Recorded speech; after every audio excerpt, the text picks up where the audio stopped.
సభకు నిండుగాను మాకు కాస్త దండిగాను ఉంటుంది. ఇది మీకు నచ్చితే శుభస్వాగతం. Praise the lord. హల్లెలూయా.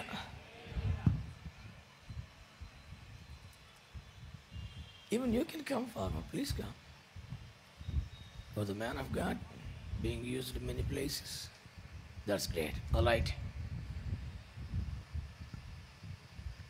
అందరూ నేను చదవాలని పోటీ పెట్టుకోకండి. బిడ్డ చదువుతుంది, ఇక్కడ కూర్చొని సమర్పించుకొని. ఆ ఒక్క మైకే పెట్టు, కొంచెమే పెట్టు. వింటున్నావా? సమూయేలు మొదటి గ్రంథం 16వ అధ్యాయం 11వ వచనం.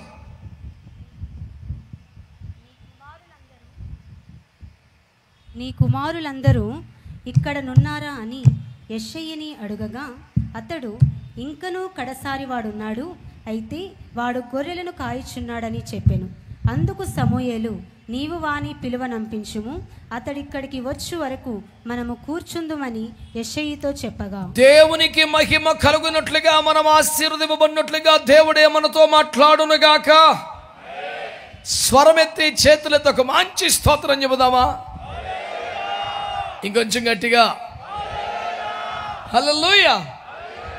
ప్రభునందు నాకు అత్యంత ప్రియమైనటువంటి దేవుని ప్రజలారా, నా వైపు చూస్తూ శ్రద్ధగా దేవుని మాటలు వినండి. లోకములో గురుముఖస్య విద్యా లభ్యతే అని ఉన్న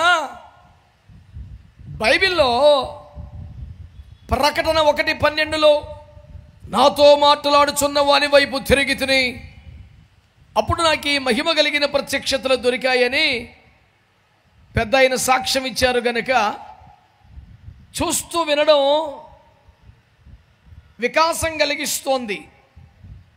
అందుకనే దుశ్శస్యవన విద్యా వికాసం అని చెప్పేసి ప్రభుత్వం వారు ప్రతిపాదించారు. కేవలం శ్రవణంలో అంత మజా ఉండదు. దృశ్యం శ్రవణం మిళితమైతే చాలా రసవత్తరంగా విషయం ఉంటుంది. ఇది ఆత్మ సంబంధంగానైనా సరే. భక్తులారా, దేవుని బిడ్డలారా, దైవజనులారా, ఈ రోజున ఏ ఒక్క వ్యక్తి కొరకైనా దేవుడు వస్తాడు, దేవుడు మాట్లాడుతాడు అనే ఎవడు కాదనలేని కోకొల్లలుగా అనుభవించిన సత్యాన్ని మరోసారి నిరాక్షేపణీయంగా నిరూపించే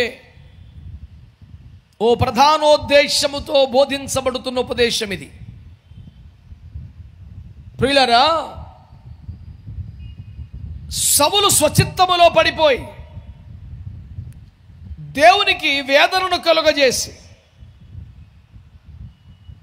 ప్రవక్త అయినటువంటి దైవజనుడైన సమూయేలు పెనుదుఃఖానికి కారణమై రాజ్యమంతా ఒక అనిశ్చితి నెలకొనడానికి కారకుడైన విచారకరమైన కాలములో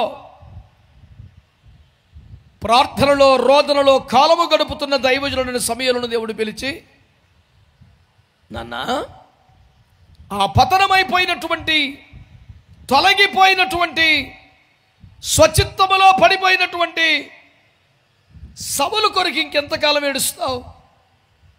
అతని కంటే యోగ్యుడైన వాడిని నేను సిద్ధం చేశాను, నువ్వు వెళ్ళి అతన్ని అభిషేకించు అన్నారు. ఆ పిలుపు కొరకే, ఆ మాట కొరకే వేచి ఉన్నట్టుగా ఎగిరి గంతేసి తొలుత సౌలును అభిషేకించినటువంటి బుడ్డిలోని తైలము చేత కాకుండా నూతన నిబంధన అభిషేకానికి గుర్తుగా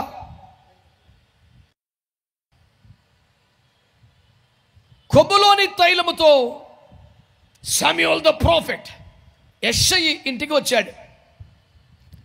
నా మాటలు వింటున్నవారు, నా భాష అర్థమవుతున్న వాళ్ళు ఆమేనండి. మీకు అర్థమవుతోందని నాకు అర్థం అవడానికి. ఎందుకంటే మీ ముఖాల్లో నేను అర్థం చేసుకోగలిగినంత కవలికలు కానీ స్పందనలు కానీ ఏమీ లేవు గనక. భక్తులారా, ఆలకించండి మాట. సమూయేలు నేరుగా యెషయి గృహానికి వచ్చేసాడు. యెషయి గృహానికి వస్తే, నాయనా నీ కుమారుల్లో ఒకరిని రాజుకు అభిషేకించమని దేవుడు నన్ను పంపించాడు. అని చేత నీ కుమారులందరినీ వరుసగా నా ఎదురుకు తీసుకొని రమ్ము అని అన్నారు. మహాభాగ్యంగా భావించి ఎగిరిగంతేసి ఆనంద డోలికల్లో తేలియాడుతూ ఒక్కొక్కరిని జ్యేష్ఠుడు మొదలుకొని అతని లెక్కలో ఉన్న చివరి వాడి దాకా 7 వరుసగా రప్పించాడు. ఆ సంభాషణ చదివితే భలే బాధ అనిపిస్తుంది. ఆజానుబాహులు, అందగాళ్ళు, ఇప్పటికే సైన్యములో సేవలు అందిస్తున్నవారు ఒక్కొక్కడు వస్తూ ఉంటే పరలోకము నుండి ప్రతిధ్వనిస్తున్న పెద్ద స్వరం ఏంటంటే, నేను ఇతనిని కోరుకొనలేదు.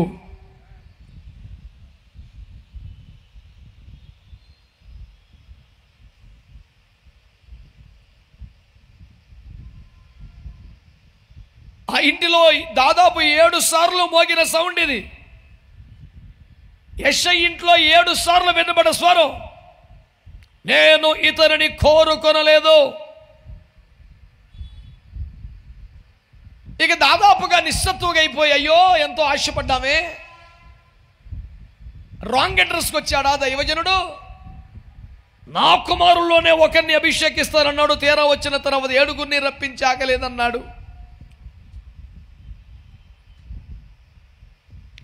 అని బాధపడుతున్న వేళ దేవుని స్వరం, అతని కుమారులు ఇంకా ఉన్నారు. శామ్యూయేలు అంటాడు, నీకు ఇంకా కుమారులు ఉన్నారా? అబ్బే ఇల్లే, నీకింకా కుమారులు ఉన్నారా? ఇంకొకడు ఉన్నాడు, వాడు కడసారి వాడు పశువులు కాసుకుంటాడు, అడవిలో ఉంటాడు, గొడ్లు కాసుకునేవాడు.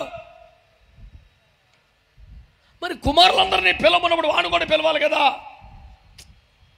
ఆడంత పెద్ద విషయం ఉన్నాడు కాదండి. చాలా బాధ కలిగే విషయం. తరచుగా నా నోట వినబడుతున్న గత 10-15 సంవత్సరాలుగా వినబడుతున్న మాట, కన్న తండ్రి వీడు నా కుమారుడే అని చెప్పడానికి కూడా ఇష్టపడని ఒక వ్యక్తి ఇప్పుడు మనము ధ్యానిస్తున్నటువంటి దావీదు అనబడేవాడు. వీడే నా కుమారుడు, ఇతని యందు నేను ఆనందించుచున్నాననే స్టేట్మెంట్ పోనీ లేదు. వీడు కూడా నా కొడుకేలే అనే మాట అయినా పర్వాలేదు కదా. వీడు కూడా నా కుమారుడే అని చెప్పడానికి కూడా తండ్రి ఇష్టపడని ఓ క్యారెక్టర్ ఉంది. One of the most neglected, rejected character. Prabhu అంటాడు, ఇంకొకడు ఉన్నాడు చూడు. శామ్యూయేలు అంటాడు, ఉన్నాడు కానీ, క్షమించండి, యెషయా అంటాడు, ఉన్నాడు కానీ వాడు కడసారి వాడు పశువులు కాసుకుంటాడు, అడవిలో ఉంటాడు. అసలు వాడు పెద్దగా ఇంటికి రాడు, జనాల్లో కనబడడు. కాదు, కనబడేమో, పరిచయం చేయం. ఆడికి ఒక ఆధార్ కార్డు తీసే ఉద్దేశం కూడా లేదు మనకి. అడవిలో పెట్టేసాం, అవుట్ హౌస్లో పెట్టాం, మన భాషలో అయితే ఫామ్ హౌస్లో పెట్టాం. ఏందో మొత్తానికి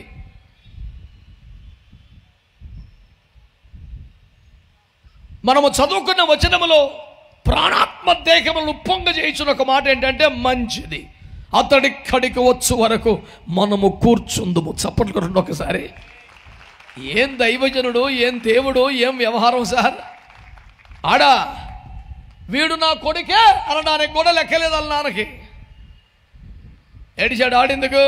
ఇలాంటి ప్రాముఖ్యమైన సందర్భంలో ప్రముఖులు వచ్చినప్పుడు విఐపీస్ గ్యాదరింగ్లో, ఇంపార్టెంట్ మీటింగ్స్లో ఉండకూడదు. గొడ్లు కాసుకునేవాడాడు. ఆడు ఇక్కడ కూర్చుంటకు కానీ, పిలువబడ్డకు కానీ, పరిచయము చేయబడుటకు కానీ పనికిరాడు అని ముద్రేసి పడేస్తే,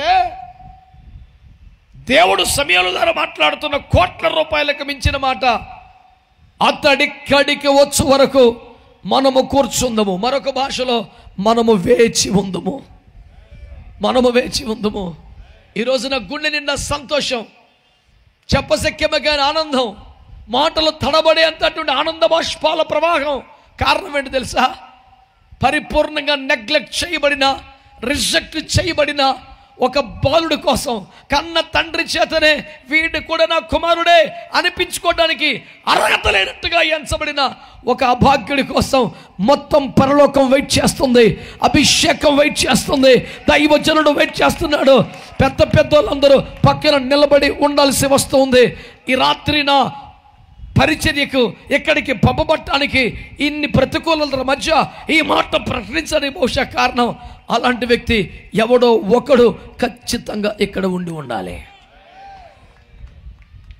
ఆ ఒక్కడి కోసమైన దేవుడు ఇంత కష్టం, ఇంత ఖర్చు, ఇంత ప్రయాస ఇదంతా జరగనిస్తున్నాడు. సమయాలు ఎప్పుడైనా ఎవరి కోసమైనా వెయిట్ చేయటం చూస్తామా? ప్రజలు అతని కోసం వేచి ఉంటారు. ప్రజలందరి పక్షముగా ప్రాయశ్చిత్తం కొండ మీదకి వెళితే అతని గమనాగమనములను కనిపెట్టుకుని ఉంటుంది పట్టణం. అతని దగ్గర పోయి తలుపు కట్టామండోయ్ అని ముచ్చట పెట్టి అంత తీరుబాటు పడుకుండదు. అంత ఆశామాసి యాక్సెస్ ఉండే మంచి కాదు ఆయన. అతడు పర్వతం మీద బలి అర్పణ చేసి దేవుని కృప కొరకు వీళ్ళ మీదకి పాపము రాకుండా ప్రాయశ్చిత్తం చేసి ఆ బలి అర్పణ గావించి దేవుని అగ్ని కొరకు ఎదురు చూస్తూ ఉంటే అగ్ని దిగి వచ్చి ఆ అర్పణను కాల్చేస్తే అప్పుడు ఓకే, దేవుడి ప్రజల్ని క్షమించాడు అనే తృప్తితో ఆయన అక్కడి నుంచి వెనుదిరిగితే అప్పటిదాకా ఊర్లో ఎవరు అన్నపానాలు ముట్టుకోరు. జనమంతా ఆయన కదలికల కోసం, ఆయన ప్రార్థనల కోసం, ఆయన సంచారం కోసం, ఆయన సేవ కోసం, ఆయన చేసే దహన బలి అర్పణల కోసం ప్రపంచం వెయిట్ చేయడమే కానీ ఆయన ఎవరి కోసం వెయిట్ చేసిన దాఖలాలు పెద్దగా కనబడవు.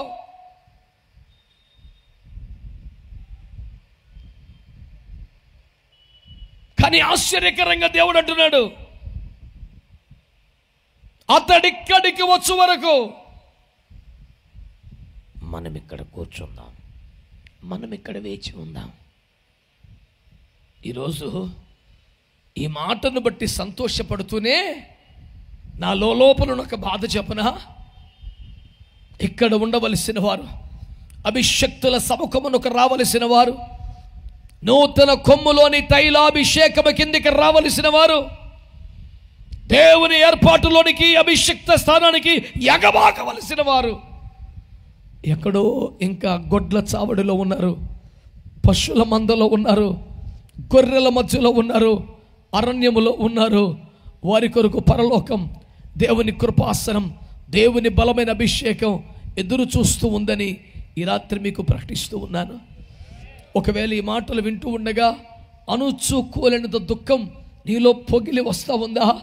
నిజమే, నేనే ఆ తృణీకరించబడ్డ వ్యక్తిని, నిర్లక్ష్యం చేయబడ్డ వ్యక్తిని, the most neglected person in the family and church నేనే అని నీకు అనిపిస్తోందా? ఆ దుఃఖం కలుగుతుందా? అయితే ఈ సువార్త నీదే.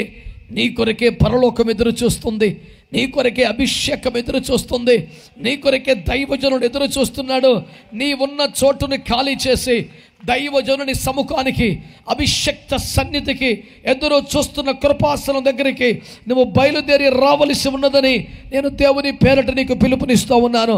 ఆ వ్యక్తిని నేనే అని నీకు కనిపిస్తున్న వ్యక్తివి, నువ్వు చిన్నదానివైనా పెద్దవాడివైనా, నువ్వు విద్యావంతుడివైనా మరెవడివైనా, నీ కొరకు దేవుని ఏర్పాటు, దేవుని అభిషేకం ఎదురు చూస్తూ ఉన్నది కనుక నీవు చేస్తున్న పనిని, ఉన్న స్థలమును విడిచిపెట్టి నువ్వు లేచి రావలసిన సమయం ఇదేనని దేవుని పక్షంగా మీకు పిలుపునిస్తున్నాను. అంగీకరించే మనసున్నవారు ఆమేనని చెప్పండి. అందరు చెప్పారా? దేవునికి స్తోత్రం కలుగునుగాక. హల్లెలూయా. సాధ్యమైనంత మౌనం పాటించే విషాద కూడికేం కాదు ఇది. సాధ్యమెంత ఉత్సహించవలసిన ఆమేన్ సమయం, సందర్భం అని ఎదురు చూడకుండా, ఎందుకంటే తినుటకు, త్రాగుటకు, కూర్చుంటకు, లేచుటకు, పండుకొనుటకు ప్రతి దానికి సమయము కలదని చెప్పిన బైబిల్ ఎల్లప్పుడూ స్తుతించమని మాత్రం చెప్పింది. దీనికి సమయం ఏంటి, సందర్భం ఏంటి అని అడిగేవాడు ఎవడైనా ఉంటే వాడు బైబిల్ చదివే రకం కాదు. చదివినా కన్నులు తెరవబడలేదు, తెరవబడ్డా లోబడ్డాడు. ఆడు ఎలాగ అక్కడ దాకా రాడు కనుక అడుగుని వదిలేయి. ప్రశాంతంగా స్తోత్రం చెప్పగట్టుగా దేవునికి స్తోత్రం చెప్పడానికి మేనమేషాలు లెక్కించేవాడు ఏ రకమరా నాయన? దానికో సందర్భమా 10 మంది కుమారులు ఒకసారి చచ్చిపోతే ఒక పూట చచ్చిపోతే కూడా స్తోత్రం చెప్పిన పెద్ద మనిషిని బైబిల్లో పెట్టుకొని దేవుని సన్నిధిలో ఉండి దేవుడు మాట్లాడుతుంటే పరిశుద్ధుల శిబిరములో పరిశుద్ధుల సమక్షంలో దైవిక వాతావరణంలో స్తోత్రించడానికి కారణాలు కావాలట్రా. చేతులెత్తి స్తోత్రం చెప్పండి గట్టిగాను. అనవసరమెట్ట వేదాంతం నశించునుగాక. ఆమెనే దమ్ము తగ్గిపోయింది. కొంచెం రోషం క్వాలిటీ కెపాసిటీ తగ్గినట్టుందో చల్లబడ్డారు. వాతావరణం చల్లబడాలి, మనం చల్లబడకూడదు. గట్టిగా దేవునికి స్తోత్రం అని. హల్లెలూయా. ప్రభునందు పిక్కిలి ప్రేమను దేవుని ప్రజలారో, దేవుని స్వరం వినబడుతోందా? ఆ నిర్లక్ష్యము చేయబడిన, ఆ తృణీకరించబడిన, ఎన్నికే చేయబడని చివరికి ఫ్యామిలీతో కూడా ఊరంతా వదిలేరా బాబు. ఇంట్లో కూడా ఎవడు పట్టించుకోడు. ఇంట్లో కూడా చిన్న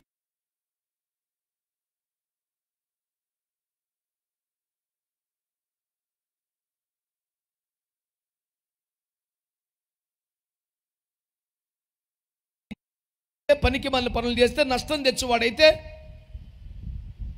లోక 15లోని చిన్న కుమారుడైతే, దావీదు గారు కొన్ని అంశాలు ఉన్నాడైతే పోరి పక్కన పెట్టిన అర్థం ఉంది. ఈ వ్యక్తి ఎవరు? చిన్ననాటి నుండి దేవుని కృపలో ఎదిగిన మనిషి. 7 అన్నయ్యలు ఆజానుబాహులై మిలిటరీలో చేరిపోతే అరణ్యములో ఒంటరిగా, పశుల కాపరిగా, గొర్రెల కాపరిగా, క్రూర మృగాల మధ్య పసివాడని బాల్యములోనే బాధ్యతలు మోస్తున్నటువంటి ఒక యోధుడు, ధీరుడు.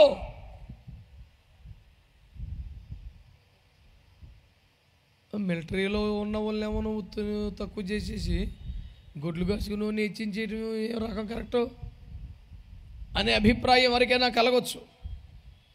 వాళ్ళు నిజంగా మిలిటరీలో ఉన్న వాళ్ళందరూ దేశ సేవలో తరిస్తున్న వాళ్ళైతే ఎందుకు? గొలియాత్ గాడు వచ్చి నాన్న యాగి చేస్తాడు, గొడవ చేస్తాడు 40 రోజులు. మీలో ఎవడో లేడా? ఎందుకని ఎంతమంది ఉన్నారు? ఎందుకు కట్టు చచ్చిపోవడం అనవసరంగా ఒక్కడు రెండరా తేల్చుకుందాం.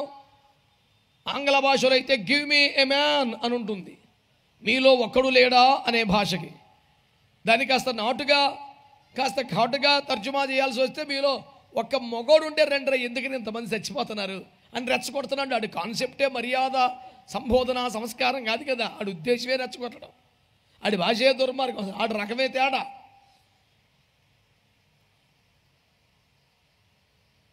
ఆడ విధంగా మాట్లాడుతుంటే బిడ్డలారా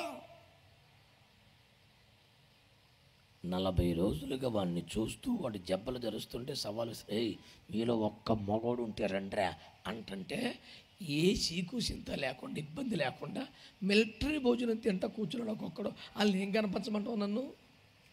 వాళ్ళు వాళ్ళని కనపరచలేదని మీకు కోపం. ఇట్లాంటి దురభిమాన సంఘములన్నీ రద్దగునుగాక. ఆమె నన్ను సకాని సగం అన్నారు. వారిని బట్టి నేను ఎంతో సంతోషిస్తున్నాను.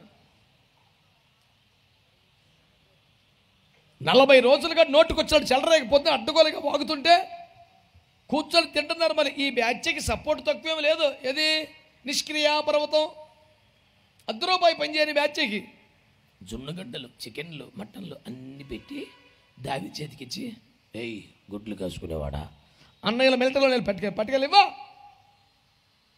ఓరక గుడ్లు కాసుకొని తింటారు. ఎందుకు పనికొస్తావు నువ్వు?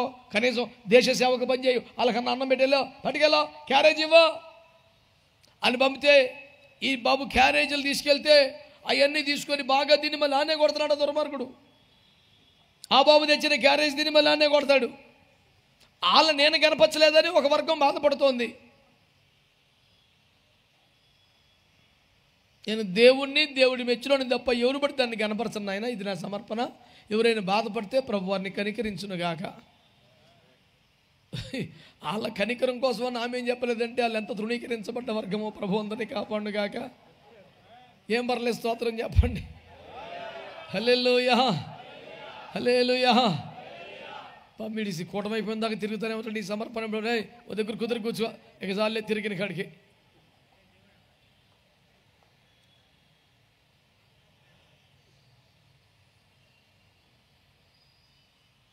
స్తోత్రం చెప్పండి ప్రభుకి. హల్లెలూయా.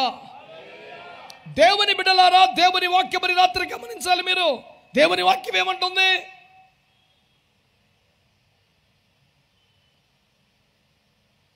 నేను వారిని కోరుకోలేదు, నేను వారిని కోరుకోలేదు, నేను వారిని కోరుకోలేదు.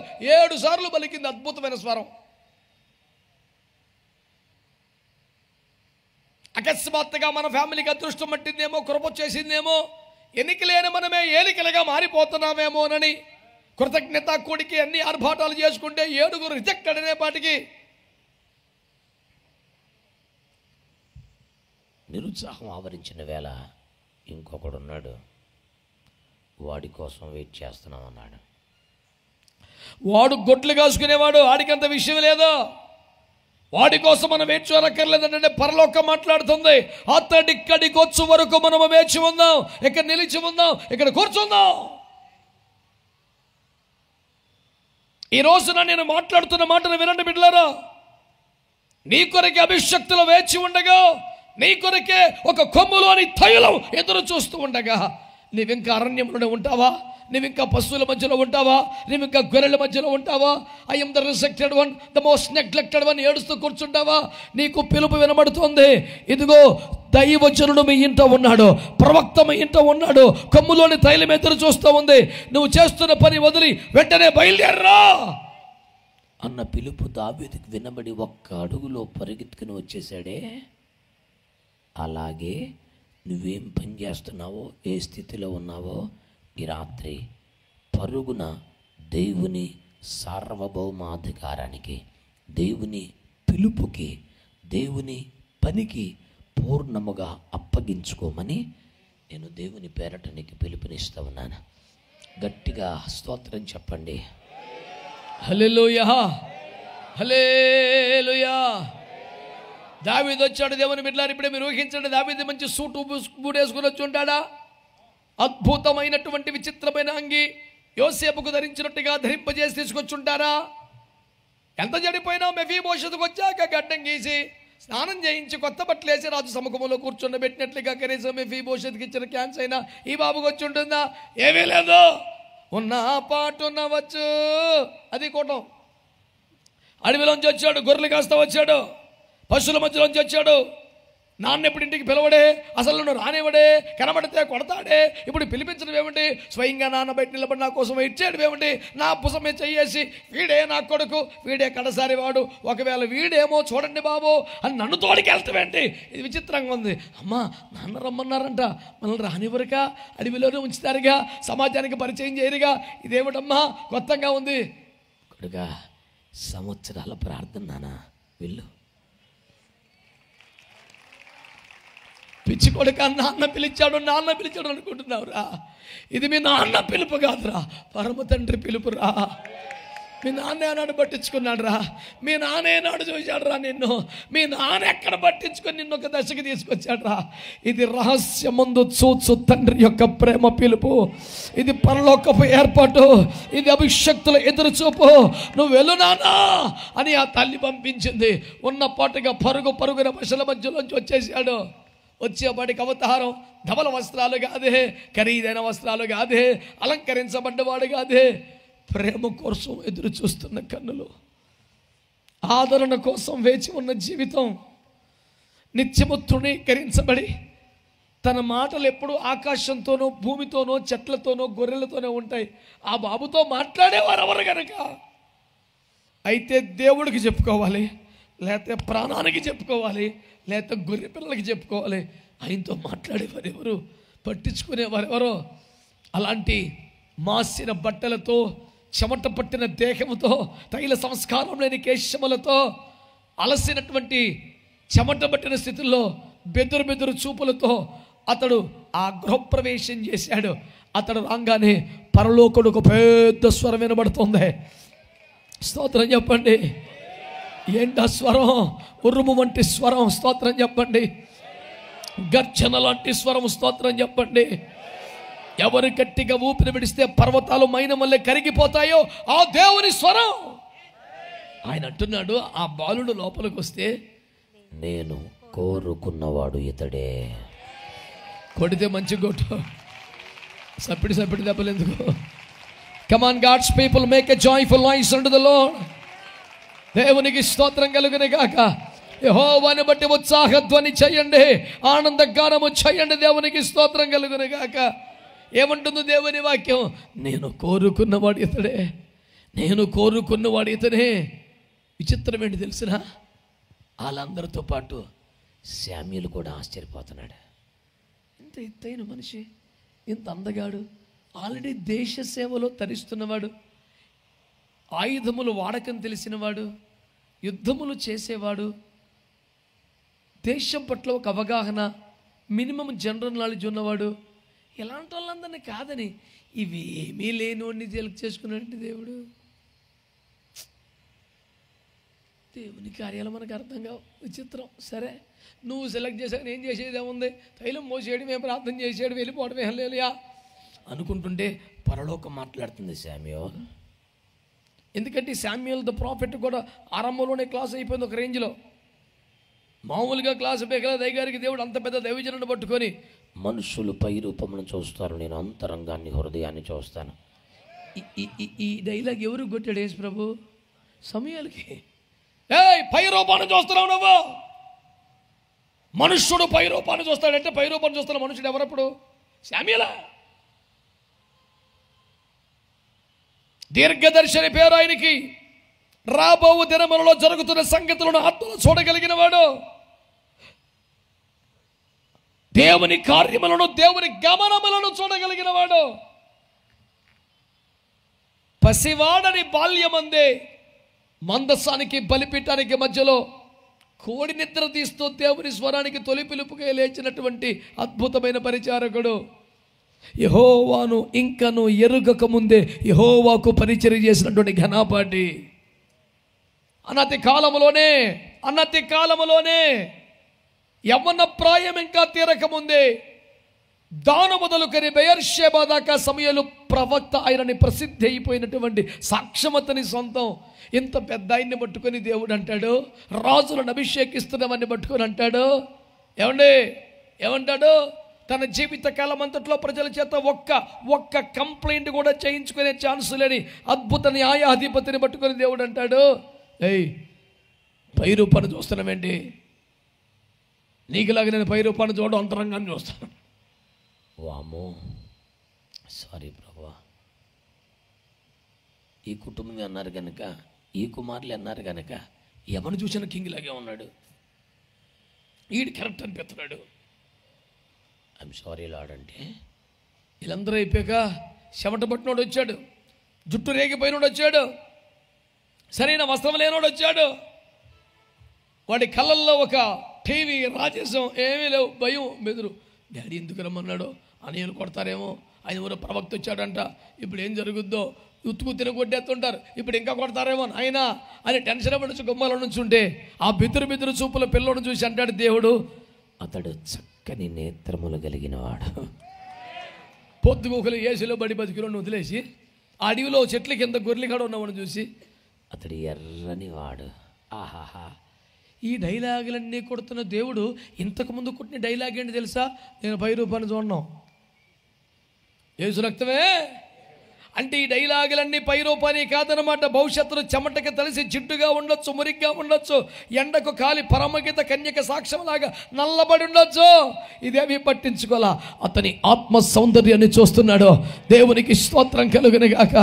అతని చక్కని నేత్రములను చూస్తున్నాడు అంటే కళ్ళు అందంగా ఉన్నాయి కాదు, అతని చూపు కరెక్ట్గా ఉంటుంది ఎప్పుడు కూడా. స్తోత్రం చెప్పండి. అతడు వెలి చూపును చూసేవాడు కాదు, ఆత్మను బట్టి చూసేవాడు. స్తోత్రం చెప్పండి గట్టిగా. హల్లెలూయా, హల్లెలూయా. ధవలవర్ణుడు రత్నవర్ణుడు ఎట్లయ్యాడు?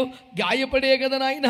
ఇతడి జీవితం కూడా గాయాలు పాలవటమేగా, తృణీకరించబట్టమేగా, అవమానపరచబట్టమేగా, గేలి చేయబట్టమేగా.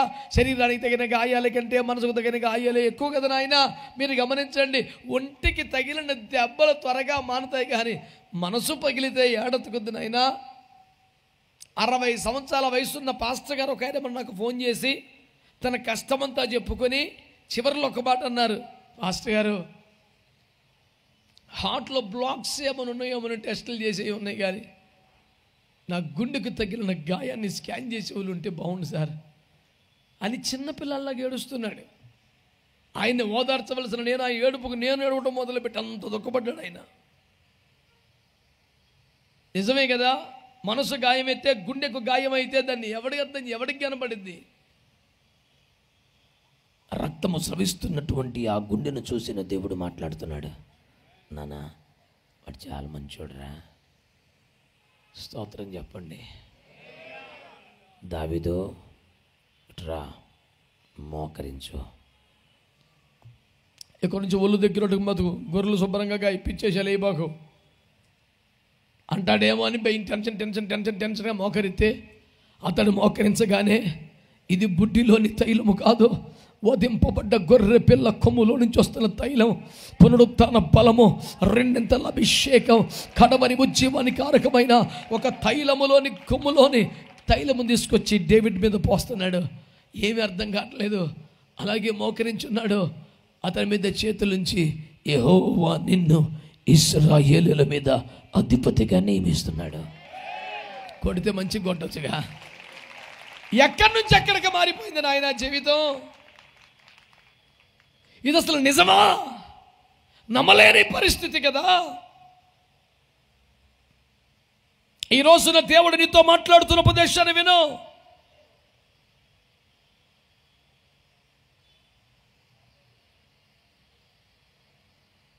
This humble boy who was rejected like anything, who got neglected in all the days of his life, got selected by God Almighty. He got selected by God Almighty. అతడు సర్వశక్తి గల దేవుని చేత ఎంపిక చేయబడ్డాడు. ఆమేన్, ఆమేన్. గట్టిగా ఆమేన్. హల్లెలూయా, హల్లెలూయా. David was not elected by the family members, by nobody in this world, but still God selected David. ఇతడే నేను కోరుకున్నవాడు. ఒక మాట చెప్పనా, నిన్ను ఎవరు పట్టించుకోలేదు, ఎవరు గౌరవించలేదని ఎవడి మీద పడి అడిచే అవసరం నీకేంది నాన్న. నిన్ను దేవుడు కోరుకుంటున్నాడు, నిన్ను దేవుడు ఏర్పాటు చేసుకుంటున్నాడు. తృణీకరించేవాడా ఏనాడో తృణీకరించబడ్డాడు. హలో, నిన్ను తృణీకరించేవాడు ఆల్రెడీ తృణీకరించబడినవాడే. ఆడి గురించి పెద్ద ఎక్కువ టైం వేస్ట్ చేయబాక నువ్వు. ఈ గొడ్లు కాసుకునేవాడు అన్నాడు చూడు, వాడి కొరకు వినబడ్డ పరలోక స్వరం ఏంటి తెలుసా? నేను కోరుకున్నవాడు వీడు కాదు. ఆడే ఎక్కువ మాట్లాడేది, ఆడే ఎక్కువ డబ్బు చేసేది.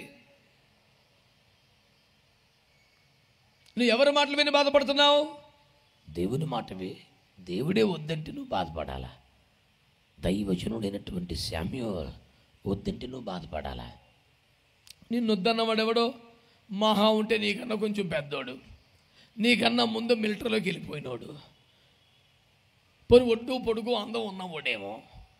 ఇవేమీ దేవుడు పట్టించుకోవట్లా. దేవుడిని వైపు చూస్తూ ఉన్నాడు. ఈరోజు ఒక మంచి మాట మీకు చెప్తున్నాను. కుటుంబ సభ్యుల చేత కానీ, మీ సంఘములోని నాయకత్వం చేత కానీ, క్రైస్తవ సమాజము చేత కానీ విపరీతముగా తృణీకరించబడి, అవమానపరచబడి, గేలి చేయబడి, పక్కన పెట్టబడి, ఆత్మన్యూన్యతాభావముతో, అవమాన భారముతో పెద్దగా జనములోకి రాక, దేనికి కనబడక, చాటుగా మాటుగా ఏదో సైలెంట్గా తప్పు చేసినోడ మాదిరి రహస్యంగా బ్రతికిడి చేస్తున్నావు చూడు. ఆ దుఃఖ దినములు సమాప్తులయ్యాయి. దేవుడు నిన్ను కోరుకుంటున్నాడు. దేవుడు నీ కొరకు సేవకుని పంపాడు. దేవుడు తన సేవకుని నీ కోసం వెయిట్ చేస్తున్నాడు. నీ కొరకు దేవుడు ఎదురు చూస్తున్నటువంటి గడియలో నీవున్న స్థలమును, నీ స్థితిగతులను విడిచి లేచి రాగలిగితే నీ జీవితంలో విప్లవాత్మకమైన మార్పును కలుగు చేయడానికి ఈ రాత్రి నా దేవుడు సిద్ధంగా ఉన్నాడు. చేతులతో ఒక మంచి స్తోత్రం చెప్పండి గట్టిగా, చెప్పాలి గట్టిగా. హల్లెలూయా. దేవుని పిలుపుకు లోబడి రాగలిగితే ఇది నా కొరకైన దేవుని వర్తమానమే, నేను చేస్తున్న పని, నేను నివసిస్తున్న ప్రాంతం ఇంకా కొనసాగటకు వీల్లేదు. అతడు దేశమును పరిపాలించవలని దేవుడు ఏర్పాటు చేసి ఉండగా కొన్ని గొర్రెలను మాత్రమే పరిపాలిస్తానంటే కుదరదు. అతడు అంతఃపురములో, రాజనగరులో సింహాసనం మీద కూర్చుండవలనని దేవుడు కోరుచుండగా అతడెక్కడో అడవిలో చెట్టు కింద ఉండిపోవటానికి వీల్లేదు. నీ స్థితిగతులను సంపూర్ణంగా మార్చివేయడానికి దేవుడు ఈ రాత్రి ఉద్దేశించి ఈ కూడికలో నీతో మాట్లాడుతున్నాడు. నువ్వు లేచి రావాల్సిన సమయం వచ్చింది. ఎంతమంది నమ్ముతున్నారు? వారు ఏమనాలి? ఏమనాలి గట్టిగా? ఏమండి, దేవుడు దావీదును ఎందుకు కోరుకున్నాడు? ఎందుకు దావీదును దేవుడు ఏర్పాటు చేసుకున్నాడు? దావీదులో అంతగా నచ్చినటువంటి ఆ గుణాలు ఏమిటి అనే ప్రశ్న ఒకవేళ నీకుంటే, దావీదు యొక్క క్వాలిటీస్ను గురించి ప్రస్తావించక ముందు ఒక మాట అయితే చెప్పాలి.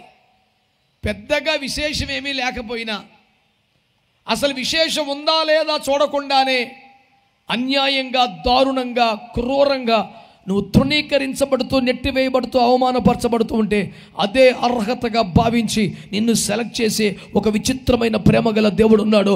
ఆయన పేరు ప్రభువైన యేసుక్రీస్తు వారు. ఆయన పేరు ప్రభువైన యేసుక్రీస్తు వారు.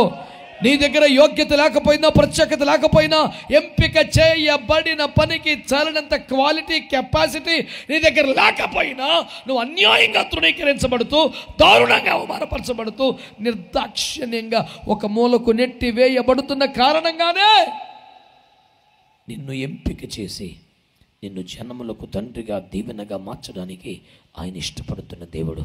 ఆయన పేరు మన ప్రభువైన యేసుక్రీస్తు వారు. చేతులెత్తేసే స్తోత్రం చెప్పండి. అలాంటి ఉదాహరణలు 1, 2 కోకొలలుగా మీకు చెప్పగలుగుతాను. ఇంకే ప్రత్యేకమైన క్వాలిటీ లేకపోయినా సరే ఒక మాట గుర్తుపెట్టుకోండి, సింపుల్గా చెప్తాను. యేసుక్రీస్తు వంశావళి అని మత్తయి సువార్త 1లో స్టార్ట్ అవుతుంది. అది మీకు గుర్తుంటే, అబ్రహాము ఇస్సాకును కనెను, ఇస్సాకు యాకోబును కనెను, యాకోబు యూదాను అతని వారిని కనెను. అంటే యాకోబు లిస్టులో 12 మంది పేర్లు లేవు, సింపుల్గా ఒకటి చాలు. యూదాను అతని వారిని కనెను. యూదా అనగానే నెక్స్ట్ ఇంకో పేరు రావాలిగా. మనకైతే ఆ బ్యాచ్ పేర్లు తెలుసుగా. కానీ విచిత్రంగా యూదా తామారు నందు పెరేసును కనెను అన్నాడు. ఎక్కువ మంది దైవజనులు ఉన్నారుగా, మీరు పెరేసు మీద ఎన్ని ప్రసంగాలు చేసి ఉంటారు? పెద్ద ఫెమిలియర్ క్యారెక్టర్ కాదు అసలు, తామారు అంతకన్నా కాదు. కానీ యేసు ప్రభు వారు భూమి మీద అడిగిపెట్టిన తర్వాత, ప్రభు మీ వంశావళి చెప్తారా అంటే ఆయన అంటాడు, మా తల్లుల్లో మొదటి తల్లి మాకు తామారండి. తామారుకు ప్రథమ స్థానమా? ఎందుకనగా ఆమె రోజుకు 22 గంటలు మోకాల మీద ఉండేది. అవునా? ప్రతి సంవత్సరం 40 రోజులు ఫాస్టింగ్ చేసేది. అవునా? కడుపును పుట్టిన సేవకులందరినీ మహిమగల సేవకు సమర్పించింది. అవునా? ఇలా చెప్పుకుంటూ పోతే నెంబర్ 1 క్వాలిటీస్ ఒక్కటి కనపడవు ఆ తల్లి దగ్గర. మరి ఆమెను ఎందుకు ఎంపిక చేశాడు? ఆమె జీవితంలో అన్యాయం అయిపోయిన బిడ్డ. ఆమె సాధించిన విజయాలు, చేసిన గొప్పలు ఏమీ లేవండి. ఆమెకు వివాహం అయింది, భర్త చనిపోయాడు. భర్త ధర్మము జరవలసిన మరిది మోసం చేశాడు. తన తప్పేమీ లేకుండా ఆమె జీవితంలో నష్టపోయి దుఃఖితురాలుగా ఒక మూలన బతుకుతోంది.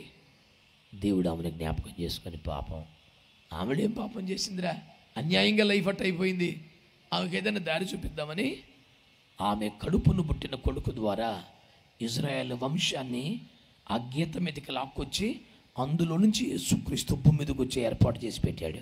స్తోత్రం చెప్పొచ్చుగా. అడిగితే చెప్పుదామని ఆలోచిస్తారేమండి? స్తోత్రం చెప్పాల్సిన మాట కాదా? దేవునికి స్తోత్రం చెప్పండి. ఎవరూ పట్టించుకొని గుర్తింపు, గౌరవం ఏమీ లేని ఒక మనిషిని పట్టుకొచ్చి తన ఫ్యామిలీలోనే ద మోస్ట్ నెగ్లెక్టెడ్ క్యాండిడేట్లోకి ఆమెను తీసుకొచ్చి ఈమె నాకు తల్లి అని చెప్పడం ఏంటి? అంత గౌరవం ఎందుకు ఇవ్వాలి? ప్రార్థనా జీవితాన్ని బట్టా, సమర్పణను బట్టా, పరిచరణను బట్టా, అభిషేకాన్ని బట్టా, దేన్ని బట్టి ఆ స్థానం ఇచ్చేశాడు? ఏమీ లేదు. పాపం అన్యాయం చేయబడిందని జాలేసి ఆమెకు ఆ స్థానం ఇచ్చాడు. ఈ రోజున మీకు ఒక దేవుణ్ణి పరిచయం చేస్తున్నాను. మీ నాలెడ్జ్లో మీకు ఎంతమంది తెలుసో, ఎవరెవరు తెలుసో, ఎలాంటి వాళ్ళు తెలుసో నాకు తెలియదు, కానీ నేను అనుభవించిన ఒక ప్రేమ మూర్తి యొక్క సుగంధమును మీకు ప్రకటిస్తున్నాను. ఈ యేసుక్రీస్తు ప్రభుని ప్రేమ ఎంత గొప్పదంటే అర్హతను బట్టి, యోగ్యతను బట్టి ఏదైనా ఎవరికైనా ఇవ్వాలి, కానీ అన్యాయం అయిపోయారు కదా అని అంతకంటే వస్తాదులను పక్కన పెట్టి వారికి మొదటి స్థానమును సింహాసనాన్ని కేటాయించడం యేసుకు మాత్రమే చెల్లింది. తృణీకరించబడ్డ వారులారా, ద్వేషించబడిన వారులారా, అన్యాయముగా పక్కన పెట్టబడిన వారులారా, ఏ యోగ్యత లేని వారుగా, ఎన్నిక చేయని వారిగా, అందరి చేత ఒక మూలకు నెట్టి వేయబడిన వారులారా, మీ దగ్గర ఏ ప్రత్యేకత లేకపోయినా అన్యాయంగా బాధను అనుభవించిన దాని కొరకే మీ జీవితమును ఈ రాత్రి దేవుడు జ్ఞాపకం చేసుకున్నాడు అనడానికి ఈ కూడిక, ఈ సందేశం ఒక రుజువు. దేవుడు నిన్ను ప్రేమిస్తున్నాడు అనడానికి. చేతులు ఎత్తేసి స్తోత్రం చెప్పండి, గట్టిగా దేవునికి స్తోత్రం చెప్పండి. హల్లెలూయా. దేవుడు అర్హులను ఎంపిక చేసే పద్ధతిని చూస్తే నాకు చాలా ఆశ్చర్యం. ఇక్కడ తామారును ఎందుకు ఎంపిక చేశాడంటే ఏ గొప్ప క్వాలిటీ కనపడదు, పాపం అన్యాయం బిడ్డ, మనం కూడా జాలి పడిపోతే అట్టాన్ని సెలెక్ట్ చేసేసాడు. విచిత్రాలు ఇంకా ఎన్నో బైబిల్లో ఉన్నాయి. ఇంకొకటి అననివ్వండి పూటకి. 107వ కీర్తనలో ఇశ్రాయేలు యొక్క ప్రస్థానమును ప్రస్తావిస్తూ ఆయన వారిని ఒక నివాసపురము చేరు వరకు చక్కని త్రోవలో నడిపించెను, ఒక అద్భుతమైన ఇంటికి వారిని చేర్చను, వాగ్దాన దేశాన్ని చేరిన సన్నివేశాన్ని ప్రస్తావిస్తూ ఏలయనగా వారు యోగ్యులు, వారు పరిశుద్ధులు, వారు ప్రార్థనా పరులు, అందుకే వారి ఆశ తీర్చెను అని లేదు. ఏలయనగా ఆశ గల వారి ప్రాణమును తృప్తిపరిచాడు. ఎవడైతే ఈ వాగ్దాన దేశానికి చేరాడో, చక్కని గృహానికి చేరాడో, నివాస గృహానికి చేరాడో, చక్కని తోవలో నడిచాడో, ఈ మహాద్భుతమైన అదృష్టవంతుల జాబితానంతా చూపించి మీరు యోగ్యులు, మీరు అర్హులు అని ప్రార్థన గంటలు చెప్పినట్టు చెప్పట్లా. ఇలా ఏమన్నాడు? మమ్మల్ని ఆశించారు కాబట్టి ఇచ్చాడు. వాళ్ళ ఆశలు ఎందుకు తీరాయి? అర్హులు గనుక, యోగ్యులు గనుక కాదు, ఆశించారు గనుక తెచ్చేసాడట. ఈ భూమి మీద ఏ కాలేజీలోనైనా చేస్తారా? ఏ డిపార్ట్మెంట్లోనైనా చేస్తారా? వీడు ఈ సీటును ఆశించుచున్నాడు కనుక ఇద్దాం అంటాడు ఎవడైనా? ఈ ఉద్యోగం ఆశిస్తున్నాడు కాబట్టి ఇద్దాం అంటాడు ఎక్కడైనా? అది ఒక్కడి దగ్గర చెల్లుద్ది. ఆయన పేరు నా ప్రభు అయిన యేసుక్రీస్తు వారు. ఆయన ప్రేమ పూర్ణుడు, ప్రేమ సముద్రుడు. ఆయన దగ్గరికి వస్తే నీ యోగ్యతలతో నిమిత్తం లేకుండా, నీ క్వాలిఫికేషన్తో సంబంధం లేకుండా, కుటుంబంలో, సంఘములో, సమాజంలో నీకు జరుగుతున్న అన్యాయాన్ని బట్టి, తృణీకారాన్ని బట్టి, అవమానాన్ని బట్టి, పక్కన పెట్టబడినటువంటి ఆ బాధాకరమైన స్థితిని బట్టి నిన్ను ఎంపిక చేసి నీకు ఒక ఘనత కలిగిన స్థానం ఇవ్వడం దేవుని ప్రేమ యొక్క ఉద్దేశం. ఈ రాత్రి అలాంటి కార్యము చేసే ఉద్దేశం కలిగి దేవుడు ఇక్కడ మాట్లాడుతున్నాడు. ఏకీభవించిన వారు, నమ్ముతున్నవారు ఆమేనని చెప్పండి. ఒకవేళ ఆ స్థితిలో ఉన్నది నీవే అయితే నీవున్న స్థలములోంచి లేచి దేవుని సముఖమునకు పరిగెత్తుకుని రావలసిన సమయం ఇదేనని దేవుని సేవకునిగా నేను నీకు మనవి చేస్తున్నాను. వింటున్న వారందరూ ఆమేనని చెప్పండి. అంతగా దావీదును దేవుడు ఎంపిక చేసుకోవడానికి ఉన్న కారణాలు ఏమిటి అని విశ్లేషించక ముందు అపారమైన కారణం ఉండని, అనగా హేతువు లేని దేవుని ప్రేమే దానికి కారణమని మీకు జ్ఞాపకం చేస్తున్నాను. నా ప్రసంగాల్లో కొన్ని వందల సార్లు ప్రస్తావించిన ఒక మాట ఇప్పుడు మరోసారి ప్రస్తావిస్తాను. దైవజనులు రాజుబాబు గారు తన 60వ ఏట రాసిన పాటల్లో ఒకటి గుండెలో నిండి ఉన్న ప్రేమనే చాటన అనే ఒక అద్భుతమైనటువంటి గీతం. ఆ పాట యవన ప్రాయములో రాసినటువంటి ప్రణయ గీతంలో అనిపిస్తుంది. ఆ పాట రాసే కాలానికి ఆయన వయసు 60. ఆ టైంలో ఆయన పాట రాస్తూ ఏమన్నారు తెలుసా? నన్ను ఎందుకు ప్రేమించినావో అనే కారణాన్ని అన్వేషణ చేస్తూ ఎన్నిసార్లు అడిగినా చెప్పలేదు. నువ్వు ఎన్నన్నా మాట్లాడుతున్నావు, ఏది అడిగినా జవాబు చెబుతున్నావు. నన్నెందుకు అయ్యా ప్రేమించావంటే ఆ ఒక్కటి మాత్రం ఆన్సర్ చెప్పట్లా. నువ్వు చెప్పపోయినా నాకు తెలిసిపోయిందిలే అన్నాడు. ఏం తెలిసిందంటే నిన్ను అడిగేవారు ఎవరు లేక అన్నాడు. ఇంత మంచిగా అనిపించింది కదా ఈ మాట. మొదటిసారి నాకు అర్థమైన రోజున ఒక రాత్రిలో నిద్రపట్ల నాకు ఊరు నాయన ఏమి రాశాడు పెద్ద మనిషి. ఒక రాత్రిలో పడుకోలేదు నేను, దుఃఖం ఆగటం లేదు నాకు. అబ్బా ఇలాంటి యూజ్లెస్ ఫెలోని, నిన్న పనికిమాలను, హోప్లెస్ ఫెలోని ఈయన ఎందుకు ప్రేమిస్తున్నావు అనవసరంగా ప్రేమ అంతా ఆడి ఇన్వెస్ట్ చేయకాడు. వేస్ట్ ఫెలో, ఆడు హోప్లెస్ ఫెలో, యూజ్లెస్ ఫెలో, ఇంకేముంటాయి నాకు రావు, నాకు వచ్చిన 2 పదాలు చెప్పేశాను, ఇలాంటి వాడు మీద ఎందుగా అని ఆయన అనేవారు. ఆయనకన్నా పెద్దోళ్ళు ఇంకెవరైనా ఉండి ఉంటే ఈ ప్రేమ నాకు దక్కేది కాదు. ఆయనకి పైన ఎవరు లేరు. ఆయన అత్యున్నతమైన దేవుడు, ఆయన సార్వభౌమాధికారైన దేవుడు. ఆయన ప్రశ్నించాడు ఎవరు లేక నాలాంటి ఒక యూజ్లెస్ ఫెలోని ఆయన ప్రేమించాడు. లేకపోతే ఇంత ప్రేమ నాకు దక్కడం ఏమిటి అని పాడిన రాజబాబు గారి భక్తితో, ఆరాధనతో నేను ఏకీభవిస్తూ మీ అందరికీ ప్రకటిస్తున్న సత్యమేమనగా, అర్హతను మాత్రమే చూస్తే ఎవల్లమో ఈ రోజు ఇక్కడ నిలబడే వాళ్ళం కాదని, ఆయన నీ దీన స్థితిని చూసి జాలిపడ్డాడని, తృణీకరించబడ్డ చూసి జాలిపడ్డాడని, అవమానపరచబడ్డం జాలిపడ్డాడని, ఇంట బయట ఎవడబడితే వాడు నిన్ను పక్కన పెట్టేస్తుంటే ఏంట్రా అన్యాయంగా అందరూ పక్కన పడేస్తున్నారు అని తన చేతుల్లోకి నిన్ను తీసుకున్నాడని ఆ ప్రేమమూర్తి ఈ రాత్రి నీకు పిలుపునిస్తున్నాడు. నీవున్న అరణ్యములో నుండి, నీవున్న పశువుల మందలో నుండి, నీవున్న గొర్రెల మధ్యలో నుంచి లేచి దైవజనుని సముఖమునకు వచ్చి నీ కొరకు వేచి ఉన్న కొమ్ములోని తైలాభిషేకమును పొంది జీవితమును దీవెనకరంగా మార్చుకోమని ప్రభువుని బట్టి పిలుపునిస్తున్నాను. అంగీకరించిన వారు ఆమేన్ అని చెప్పండి గట్టిగా. హల్లెలూయా. ఏది మీ దాచిన చేతులు ఎత్తి అల్లాడిస్తూ ఒక స్తోత్రం చెప్తే అంత అందంగా ఉండేది. ఏది ఈ మాత్రానికే చలి చేసినట్టుగా చేతులు ముడిచేశారా భక్తులారా?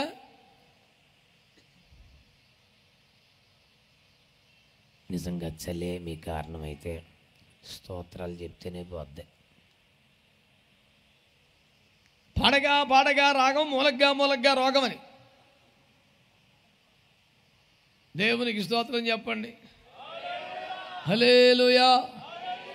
మూలిగితే ఇంకా అలాగే ఉంటుంది నాయన. ఖచ్చితంగా చేతులు ఎత్తి ప్రభుకి స్తోత్రం చెప్తే ఎంతో శక్తివంతంగా దీవెనకరంగా ఉంటుంది. హల్లెలూయా. దావీదు గారిని దేవుడు ఎంపిక చేయటంలో ఉన్న కొన్ని కారణాలను కూడా గబగబా త్వరగా ప్రభువు మనకిచ్చినటువంటి అనుకూల పరిస్థితుల్లో, వాతావరణంలో మీ ముందు వరుసగా పెట్టి సెలవు తీసే ప్రయత్నం చేద్దాం. ప్రభు చిత్తమైతే మరొక్క మారు ప్రభు అవకాశం ఇస్తే మీ ప్రాంతంలో దేవుని వాక్యాన్ని ప్రకటించడం అని చిత్తమైతే చూద్దాం. కానీ ఈ పూటకి కాస్త త్వరగా తెమిల్చే ప్రయత్నం చేద్దాం. చూస్తారా, 116వ కీర్తన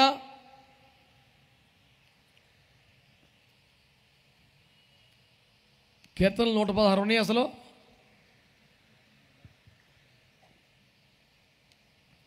అదేందండి అంత సైలెంట్గా ఉన్నారు?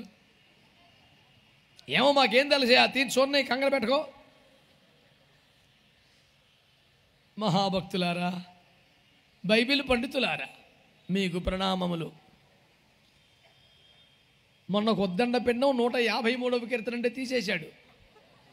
అక్కడ లేక మొత్తం బైబిల్ సింపేస్తున్నాడు. కంగారు అటు ఇటు అటు ఇటు చూస్తుంటే అతని కంటే గనుడు ఆచంట మల్లను ఆడి పక్కనోడు ఇంకొక సన్నాసి.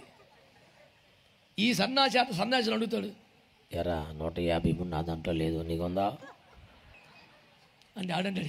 153 ఆడు ఉంటారా? ఉన్నాయి 150 అయితే అలాగా ఆడంటాడు. నాకు కూడా లేదురా.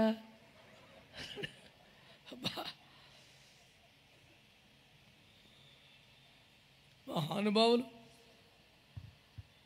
దేవుని ఆలోచన సభలో ఉండవలసిన వారు ఎక్కడ ఉన్నారు మన పక్కన? ఇంతకాడు ఎవడన్నా మీ పక్కన తగిలాడా? ప్రభుకు స్తోత్రం చెప్పండి. అదేమిటో నా సౌభాగ్యం, ఏడకెళ్ళి నాకే తగులుతున్నారు. మీరు అదృష్టవంతులు అయినా. 116వ కీర్తన 16వ వాక్యం చదవమ్మా. యెహోవా, నేను నిజముగా నీ సేవకుడను, నీ సేవకుడను, నీ సేవకురాలి కుమారుడనై నీ ఉన్నాను. సేవకుని నీ సేవకుని నీ సేవకుని నీ సేవకులని గోల పెడుతున్నాడు దావీదు. పని అవుతలేదు. హలో, ఇక్కడ చదివేస్తున్నారేంటి? అయిపోయింది. ఓరి బాబు, తడి వేసుకుంటాం. 116 అయిపోయిందిరా బాబు. ఇప్పుడు 115 118 కూడా చదివేస్తావా?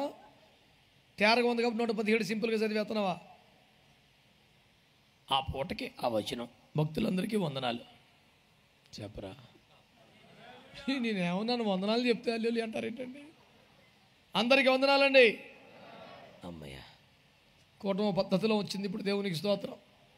సరే, దావీదు గారికి ఒక కష్టం వచ్చిందండి, ఇబ్బంది వచ్చిందండి, బాధ వచ్చిందండి, ప్రార్థనలో కూర్చున్నాడు. మనం కూడా అంతే కదా, ఎప్పుడు చెప్పైనా బాధ వస్తే చేస్తాం.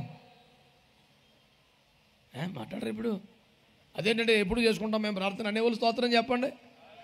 దేవుని కృపలో రోజు చేయగానే తెప్పలొత్తే మట్టుకు చేస్తాను వాళ్ళు స్తోత్రం చెప్పండి. జాగ్రత్త పడిపోయారు. హల్లెలూయా. అది మన ఉచ్ఛ్వాస నిశ్వాసాలుగా మారిపోవాలి. ఎప్పుడు ప్రార్థన చేసుకోవాలి. ఆమేన్. గంగిరెడ్డిలో తిప్పుకుంటూ వాటితో డమ్ములు కొట్టుకుంటూ అలా జీవనం చేసే ఒక సహోదరుడు మంచి గొప్ప దైవజనుడు అయిపోయాడు. విజయవాడలో గుణదల ప్రాంతంలో మంచి సేవ చేస్తాడు. అయితే ఆయన పాపం మంచి దైవజనుడు కానీ భాష అంత త్వరగా మారదు కదా. 98 మేలో నన్ను మొట్టమొదటిసారి విజయవాడ పిలిచింది అతనే. నన్ను పిలిచాడు. స్టేజ్ మీదకి వచ్చిన తర్వాత వాక్యం చెప్తాకు వచ్చాక, చెప్పని చాత్రి గారు వచ్చాక పాడదామని నేను ఇప్పుడు దాకా పాడలా, నువ్వు అట్టు కూర్చొని నేను పాడతానన్నాడు. సర్లే పాడు, పిలిచాడు నువ్వు కదా అని నేను కూర్చుంటే పెద్ద డోలు వేసుకొని కొట్టుకుంటా మైకొట్టి పెట్టి పాడుతున్నాడు. పెట్టు కొడుతున్నాడు మనిషి. ఆ పాట ఏంటి తెలుసా? కట్టమొచ్చినప్పుడే కాదు ప్రార్థన అని మళ్ళీ చూస్తున్నాడు. బాగుంది. మరి అది నీకు నట్టమొచ్చినప్పుడే కాదు ప్రార్థన.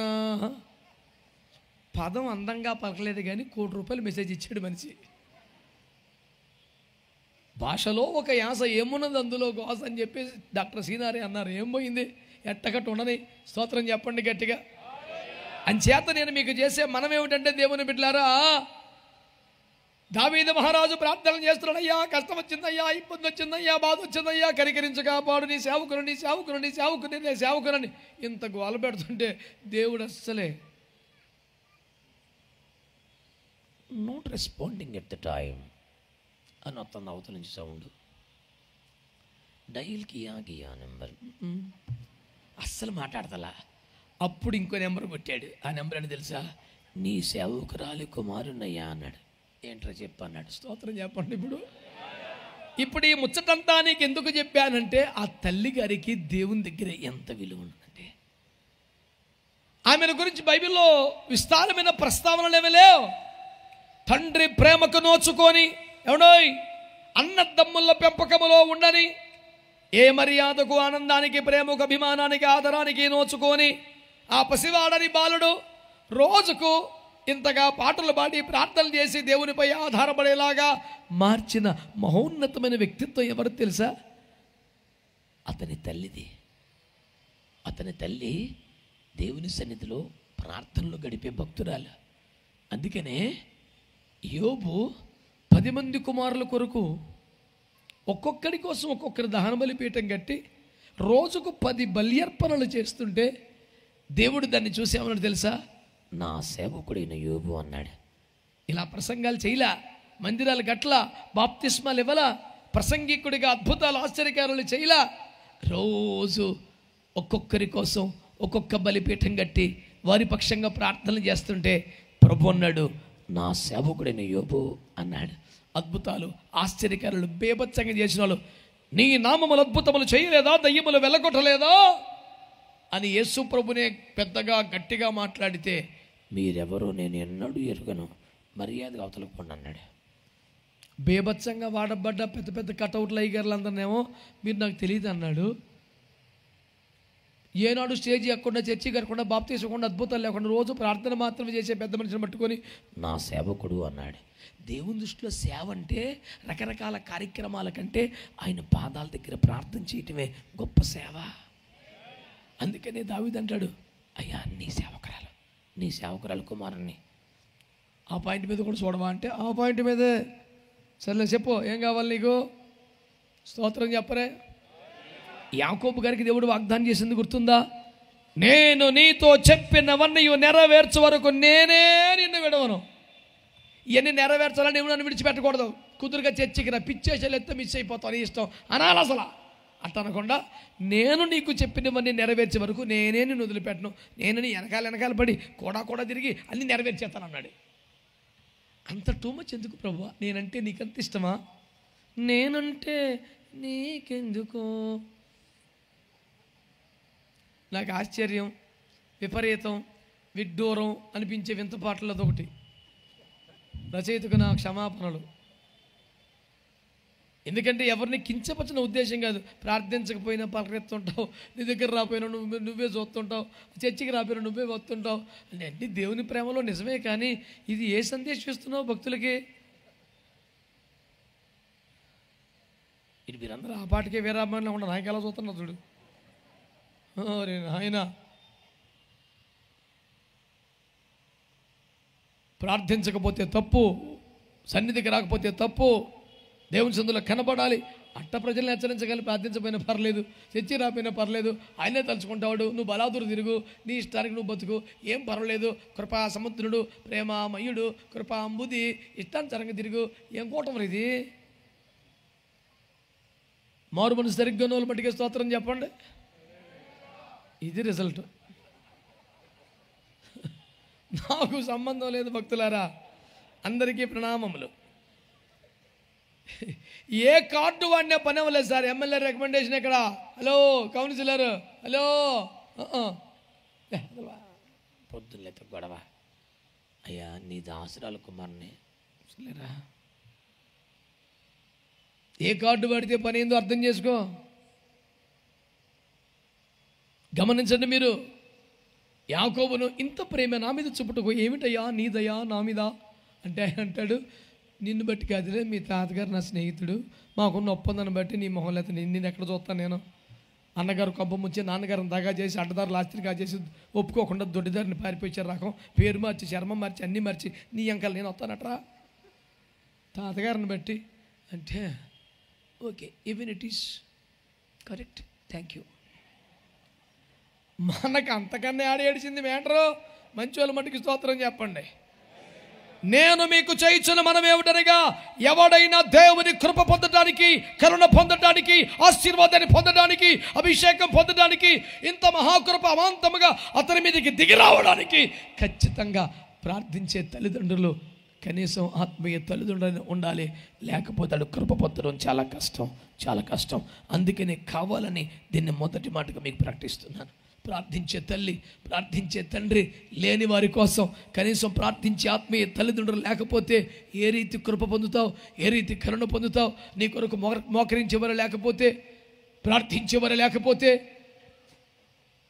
చేతులెత్తేవారు లేకపోతే, కొంతమందికి అదేం అక్కర్లా, మేం చేసుకోగలం ప్రార్థన చేసుకో. మరి అభిమేలెకు అన్నవాడు భార్యని ఎత్తుకెళ్ళిపోయి పెద్ద మనిషిని భార్యని కొంపల మీదకి ఎసరు వచ్చేసాక మోకాల మీదకి వచ్చేసి యేసుప్రభు కాళ్ళ మీద పడి, త్రాకి మాం కృపయా దేవా శరణాగత వత్సల, పాపిని క్షమించుము, అపరాధిని యేసయ్య, దేవా పాపిని, అన్ని పలవులు పాడేస్తున్నాడు. యేసుప్రభు ప్రత్యక్షమై, అబ్రహాము ప్రవక్త, అతడు నీ కొరకు ప్రార్థన చేయను, నీవు బ్రతుకుదువు. నువ్వు దేవుడివి, నేను పాపిని, నువ్వు నాకు ప్రత్యక్షమయ్యావు, నీ కాళ్ళ మీద పడ్డాను, తప్పులు ఒప్పేసుకున్నాను, క్షమించేమన్నాను, క్షమించేయచ్చు కదా. నేను క్షమించను. క్షమించే ప్రభు అని మా వాడు చెప్తే క్షమించాను. క్షమించేవాడు నేను, నీవు క్షమించబడవలసిన వాడు నేను. ఆమ్నే సామ్నే అమ్ దోనో హై, ఏదో ఒకటి చేసేయి హల్లెలూయా అంటే అట్ట కుదరదు నాన్న. నేను ఒక సేవకుని పెట్టుకున్నాను రా, నువ్వు వెళ్ళి ఆడి దగ్గర ఏడు. ఆయన సర్లే ప్రభా క్షమించేయి అంటే క్షమించేస్తాను. ఈ సిస్టమ్ యేసుప్రభు పెట్టకపోతే పాస్టర్ గారికి 700 చెప్తాడు. దేవుని స్తోత్రం. మంచి వాళ్ళందరూ చెప్పరా?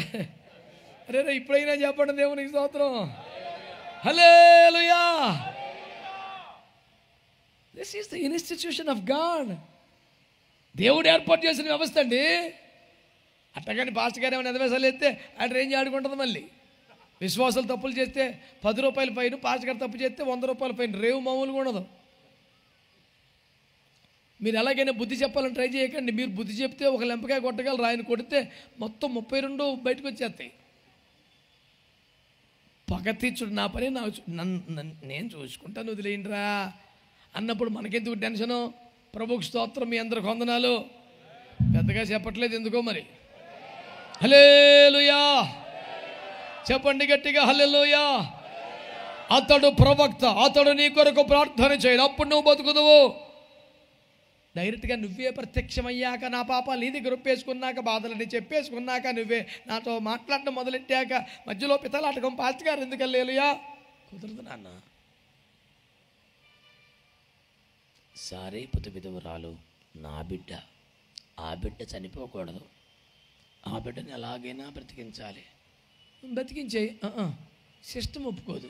నువ్వు వెళ్ళాలి, నువ్వు ప్రార్థన చేయాలి, మొదట అర్పణ ఇవ్వాలి, నువ్వు తినాలి, గాడ్ బ్లెస్ యూ బిడ్డ అనాలి, అప్పుడే వస్తుంది పిండి. ఒక్కరు కూడా స్తోత్రం చెప్పరు చూడు. ఇందులో మీ కొంపల మీద పడి నేను తినేసిందే ఉంది కనుక సీరియస్గా నమ్మకం చూస్తారు మహాభక్తులారా. 30 ఏళ్ళుగా సేవ చేసి ఎవడికి అకౌంట్ నెంబర్ ఇవ్వాలా? నన్ను తేడాగా చూడకండి, అందరికి స్తోత్రాలు నాయన చెప్పరే. హల్లెలూయా. ఉన్నమాట సార్, బైబిల్లో ఉన్న విధానం చెప్తున్నాను మీకు. ఇప్పుడు ఆ పిండిని అభివృద్ధి చేసిన దేవుడా కాదా? నూనెను డెవలప్ చేసిన దేవుడా కాదా? కరువు తీరే వరకు రొట్టె రొట్టె రొట్టె రొట్టె వచ్చేలా చేసినాడు దేవుడా కాదా? డైరెక్ట్గా దేవుడే చేయొచ్చుగా, మధ్యలో ఏలియా ఎందుకు?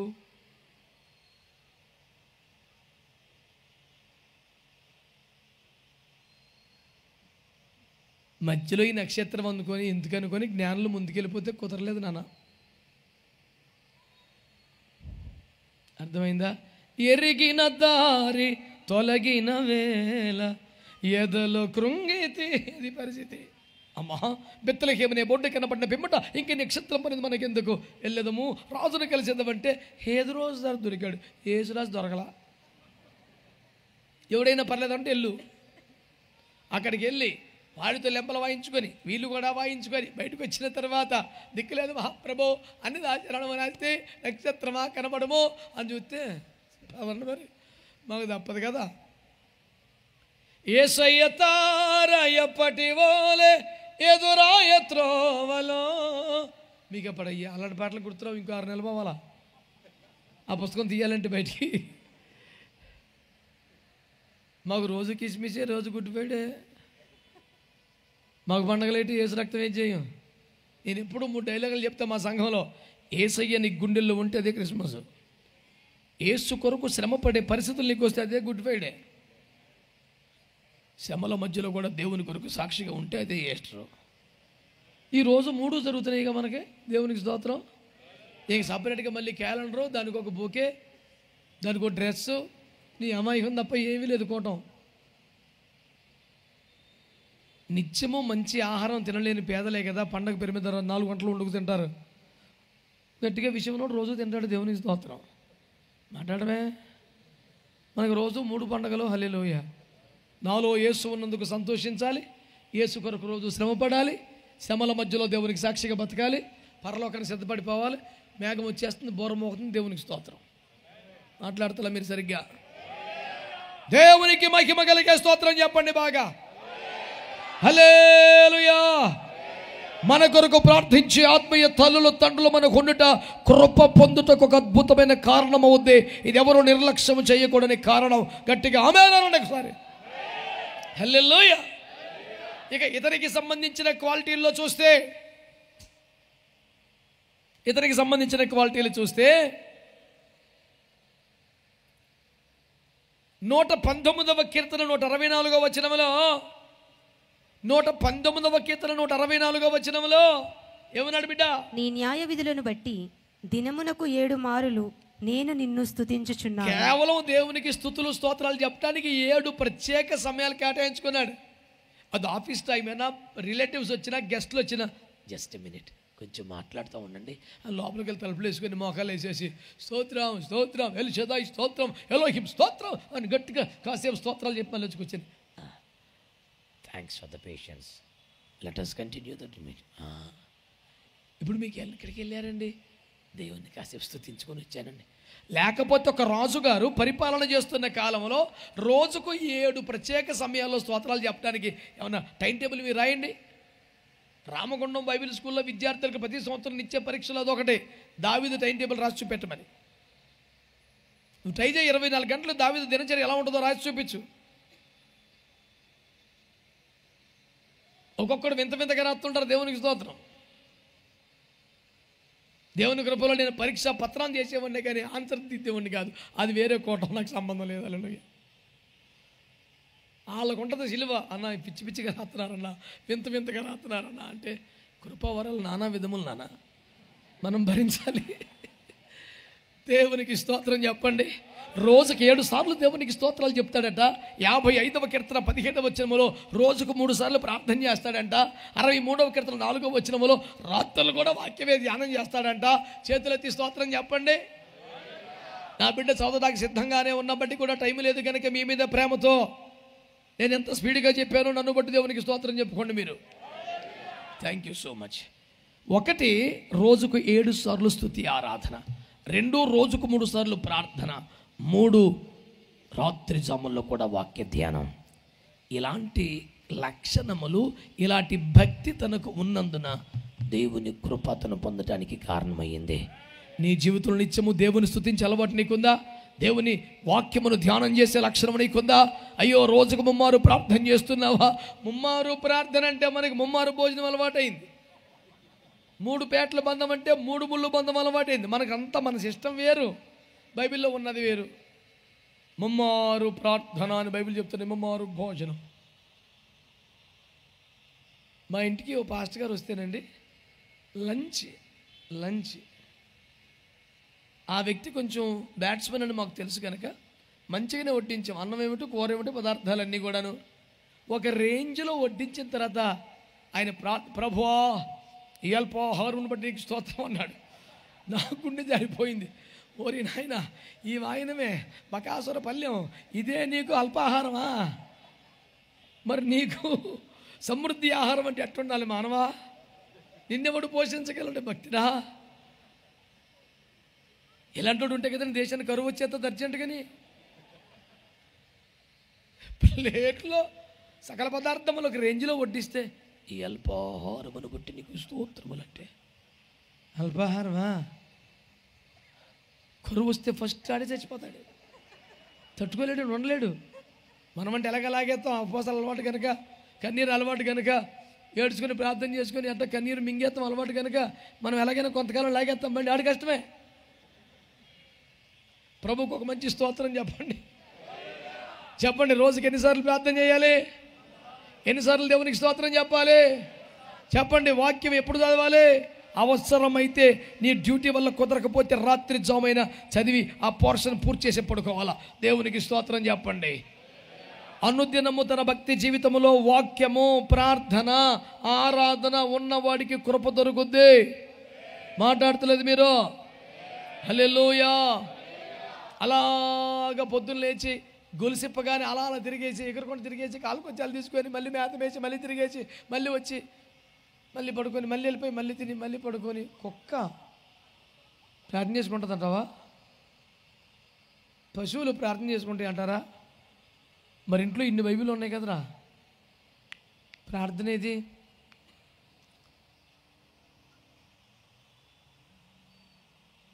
వెళ్ళిపోయిన పొద్దున్న లేచి చూడండి, గేదెలు ఏం చేస్తాయి? గడ్డి మేస్తుంటాయి. మధ్యాహ్నం చూడండి ఏం చేస్తాయి? సాయంత్రం చూడండి, రాత్రి చూడండి, అర్ధరాత్రి లేచి చూడు, అదే నెమరెత్తుంటుంది. ఏకైక ప్రాజెక్ట్ అండి దేవునికి స్తోత్రం. కొంతమందికి పగలైనా రే అయినా ఆడెప్పుడు వాడబడతానే ఉంటాడు. ఆరారగా మేపాలి, పంది కోడి పుంజని మేపినట్టు. ఎందుకంత తిండి తగ్గించే, ఈ స్తోత్రాలు పెంచు, ఉపవాసాలు పెంచు, ప్రార్థనలు పెంచు, వాక్య చదువు పెంచు. 10 మంది అన్న ఆమెను అన్నారు కాబట్టి నేను హ్యాపీగా ఉన్నాను. దేవునికి స్తోత్రం కలుగునుగాక. మనము జీవితంలో దేవుని కృప పొందినట్లుగా ఆత్మీయ తల్లిదండ్రుల ప్రార్థనలు మనకు అవసరం. రెండవది వాక్యము, ప్రార్థన, ఆరాధన లైఫ్లో రెగ్యులర్గా ఉండాలి. మూడవది సమూయేలు మొదటి గ్రంథం 17వ అధ్యాయం 34వ వచనం. చివరికి వచ్చేసాం, పరిగెత్తండి బిడ్డ. అందుకు దావీదు సౌలుతో ఇట్లనెను, మీ దాసుడనైన నేను నా తండ్రి యొక్క గొర్రెలను కాయుచుండగా సింహమును ఎలుగుబంటియు వచ్చి మందలో నుండి ఒక గొర్రె పిల్లను ఎత్తుకొని పోవుచుండగా నేను దానిని తరిమి చంపి. చాలండి, ఏమండో ఈ తలలో పైకెత్తనవేవి చూడండి. అడవిలో ఉన్నాడు, అన్నదమ్ములు ఎవరు తోడుగా లేరు, ఇరుగు పొరుగు వారు ఎవరు లేరు, ఒంటరి వాడిగా ఉన్నాడు, గొర్రెలు కాస్తూ ఉన్నాడు. అకస్మాత్తుగా సింహము దాడి చేసి ఇతన్నేమనకుండా గొర్రెపిల్లని పట్టుకెళ్ళిపోతుంది. ఎవడైనా ఏం చేస్తాడు? Thank you lord for the protection to my life. నన్ను కాపాడినందుకు స్తోత్రం, నీ ఏర్పాటును బట్టి, భద్రత బట్టి స్తోత్రం. ఒక్క గొర్రె పిల్లతోనే బయటపడ్డాం నాయన. దాని బదులు నన్ను పట్టుకుంటే ఏమైపోదును? నీ ఏర్పాటులో ఉన్నాను కాబట్టి నన్ను కాపాడిన దేవా నీకు స్తోత్రం అని ఆరారుగా స్తోత్రాలు చెప్పుకుంటాం మనమైతే. కానీ దావీదు సితార్ పక్కన పడేసి, కర్ర పక్కన పడేసి పరుగెత్తుకెళ్ళి, ఏంటి నా తండ్రి మందలోని గొర్రెను ఎత్తుకెళ్ళేదావా నీవు అని పరుగెత్తుకెళ్ళి, ఎవడైనా సింహం గొర్రెపిల్లని పట్టుకెళ్ళిపోతుంటే ఎంత అద్భుతమైన కార్యం. నన్ను చూసి కూడా ఏమనలేదండి, పట్టుకెళ్ళిపోయిందండి బాబు, ఎంత గొప్ప కార్యం అనుకోవాలి. కానీ పరుగెత్తుకెళ్ళి లాగిపెట్టి కొట్టి దవడలు చీల్చి దాంట్లో అప్పుడు గొర్రెపిల్లని బయటికి తెచ్చి, మరొక్కసారి ఇటువైపు వచ్చామంటే జాగ్రత్త అని చీల్చి అవతల పడేసి, ఒక్క గొర్రెపిల్ల కోసం సింహం నోట్లు ఇవ్వడం చేయబెడతాడు సార్. టూ మచ్ కన్నా ఇంకేమన్నా పదం ఉంటుందో కనిపెట్టాలి, మా ఊడు చెప్పాలా, ఉంటుందేమన్నా అవతల పదం? ఏంటండి ఇది? నేను అంటాను, నన్ను నమ్మి మా నాన్న ఈ గొర్రెలు నాకు అప్పగించాడు, నా ప్రాణం అడ్డేసి నా కాపాడాలి. వాట్ ఏ ఫెయిత్ఫుల్నెస్, ఎంత నమ్మకత్వం. ఇంకోసారి ఎలుగుబంటి వచ్చింది, అది ఒక పిల్లల మట్టుకు పారిపోతుంది. ఎలుగుబంటి అంటేనే భూమి మీద అన్నిటికన్నా తిక్క జంతువు అది. దానికి ఇంకా పగా ప్రతీకారం బుద్ధి అటువంటిది. చెట్టెక్కితే చెట్టెక్కుద్దంట, నదిలో దూకి ఈత కొడితే ఈత కొట్టుద్దంట. ఇక ఇది టార్గెట్ చేస్తే చంపి తినవలసింది తప్ప ఫోన్లో వదలదే కది. అంత విచిత్రమైనటువంటి జీవి వచ్చి ఒక గొర్రె పిల్ల మటుకు వెళ్ళిపోతుంటే పొద్దుగూకుల అరణ్యములో తిరుగుతున్న వ్యక్తిగా, వాటి స్వభావం ఎరిగిన వ్యక్తిగా, మిట్టుకు గొప్ప ప్రమాదము తప్పినది, let it go in Jesus name అనుకోవాలిగా. ఏంటి పట్టుకెళ్ళిపోతున్నావు ఏంటి అని ఎలుగుబడిని తరిమి దాన్ని రెండు జరిసి దాన్ని చీల్చవతల పడేసి గొర్రెపిల్ల పట్టుకొచ్చేటువంటి టూ మచ్ కాకపోతే ఏంటి సార్? నేను అంటున్నాను, అది లైఫ్ రిస్క్ చేసైనా తనకు అప్పగించిన పనిలో నమ్మకంగా తను పోరాడతాడా? అందరు గట్టిగా స్తోత్రం చెప్పండి, హల్లెలూయా చెప్పండి, నమ్మకత్వం అనండి. యేసన్న గారు చెప్పిన ఒక ఉదాహరణ కలిచివేసింది. వారు గుంటూరులో బయలుదేరుతా అంబాసిడర్ కాలంలో భీమవరం సభకు వెళుతూ భీమడోల్లో ఉన్న ఒక పాస్టర్ గారికి, నాన్న 250 యాంప్లిఫైర్ తెమ్మని ఆ సేవకుడు కోరుకున్నాడురా, నువ్వు పట్టుకొని భీమడోలు రోడ్డు మీదకి వచ్చాయి, నేను గుంటూరులో వెళ్తానని ఎక్కించుకెళ్తాను నాన్న అని చెప్పారట. ఆ సేవకుడు అలాగేనయ్యా అని ఆ 250 యాంప్లిఫైర్ పట్టుకొచ్చి భీమడోలు రోడ్డు మీద దగ్గర ఆ చెట్టు కింద కూర్చున్నట్ట. అయ్యగారు ఇంకా రావాలి. అయ్యగారు ప్రయాణాల్లో అలసిన కారణంగా సరిగ్గా ఆ సుమారులో నిద్ర పట్టింది. వారి ఈ సేవకుని గమనించుకోలేదు, భీమవరం వెళ్ళిపోయారు. ఈ సేవకుడు ఇంకా ఎదురు చూస్తున్నాడు. మరి భీమవరం సభ స్టార్ట్ అయిపోద్ది. అప్పుడు దాకా అయ్యగారు ఉండరు, వెళ్ళిపోతారు. అప్పుడు ఏం చేయాలి? విధేయుడు గనక, నమ్మకస్తుడు గనక, పోన్లే దైవజనులు మర్చిపోయింటారు, ఏమైందని ఇంటికి వెళ్తారు. 3 రోజులు కోటాలు అయిపోయిన తర్వాత ఈ గొడవ మర్చిపోయారు యేసన్న గారు. 3 రోజులు భీమవరం పరిచర్య ముగించుకొని తిరిగి వస్తుంటే, మరి పాపాన్ని ఇక్కడ చెట్టు కింద ఉండమని చెప్పాను, మర్చిపోయాను, ఎంత పొరపాటు అయిపోయిందిరా బాబు అని ఆ చెట్టు కింద చూస్తే ఒక వ్యక్తి ఆ చెట్టు కింద కూర్చొని ఒడిలో 250 యాంపులు పెట్టుకొని కురుగుపాట్లు పడుతున్నాడంట. విడిగుడు ఇక్కడున్నాడు అని కారాపి ఇతనా కాదని చూస్తే అతనే. పేరు పెట్టినానా అని పిలిచేపాటికి తుల్లి పడిపోయి, అయ్యా అయ్యా అయ్యా అప్పుడు ఇక్కడే ఉన్నానా, ఎక్కడున్నాను పెద్దగా ఏడుస్తున్నాడంట. యేసన్నవన్నీ కౌగిలించుకొని ఏడ్చి, సారీ నన్ను మర్చిపోయానురా, నిద్ర పట్టేసింది, దాటి వెళ్ళిపోయాను, నువ్వు ఇంటికి వెళ్ళిపోయి ఉంటావు అనుకున్నాను అంటే, లేదయ్యా మీరు ఇక్కడ ఉండమన్నారు కదయ్యా, ఇక్కడే 3 రోజులుగా అన్నపానాలు లేవు, ఇంకో ప్రపంచం తెలియదు, ఆ చెట్టు కింద ఉన్నాడు. ఎంత టూ మచ్ ఎవడు ఉంటాడు? ఉన్నారు సార్. వారెవరు తెలివితేటలు వాడట్లా, జ్ఞానాన్ని వాడట్లా. దైవజనుడు, ఆత్మీయ నాయకుడు, ఆత్మీయ తండ్రి ఇక్కడ ఉండమన్నాడు, నేను ఉండాలి అన్నంత వీర విధేయత కలిగిన వ్యక్తులు భూమి మీద ఉండబట్టే దేవుడు అసాధ్యమైన కార్యాలని అలాంటి వారి ద్వారా జరిగించుకుంటున్నారు. ఇలాంటి నమ్మకస్తులు ఎవరైనా ఉన్నారు అంటే దావీదు పేరు రాయాలి ఆ లిస్టులో. బొడుగుండు వేసుకొని చేతులు కట్టుకొని లలిత జ్యువెలర్స్ అని చెప్పట్లా, ఊరినే రావు డబ్బులని. నాకు ఆయన అసలు విపరీతంగా నచ్చేసాడు. నాకు అసలు నేను టాప్ రేటింగ్ ఇచ్చింది ఆయనకే. ఎందుకంటే ఆయన వచ్చే వరకు ఈ వ్యాపార ప్రపంచంలో బ్రాండ్ అంబాసిడర్లు పెట్టుకొని 100 కోట్లు తగలేసేవారు అందరూ. ఆయన వచ్చాక మంచి టీషర్ట్ వేసుకొని క్లీన్ షేవ్ చేసుకొని ఆయనే చెప్పేసుకున్నాడు, 100 కోట్ల వ్యాపారం చేసేస్తున్నాడు. ఎంత సింపులా!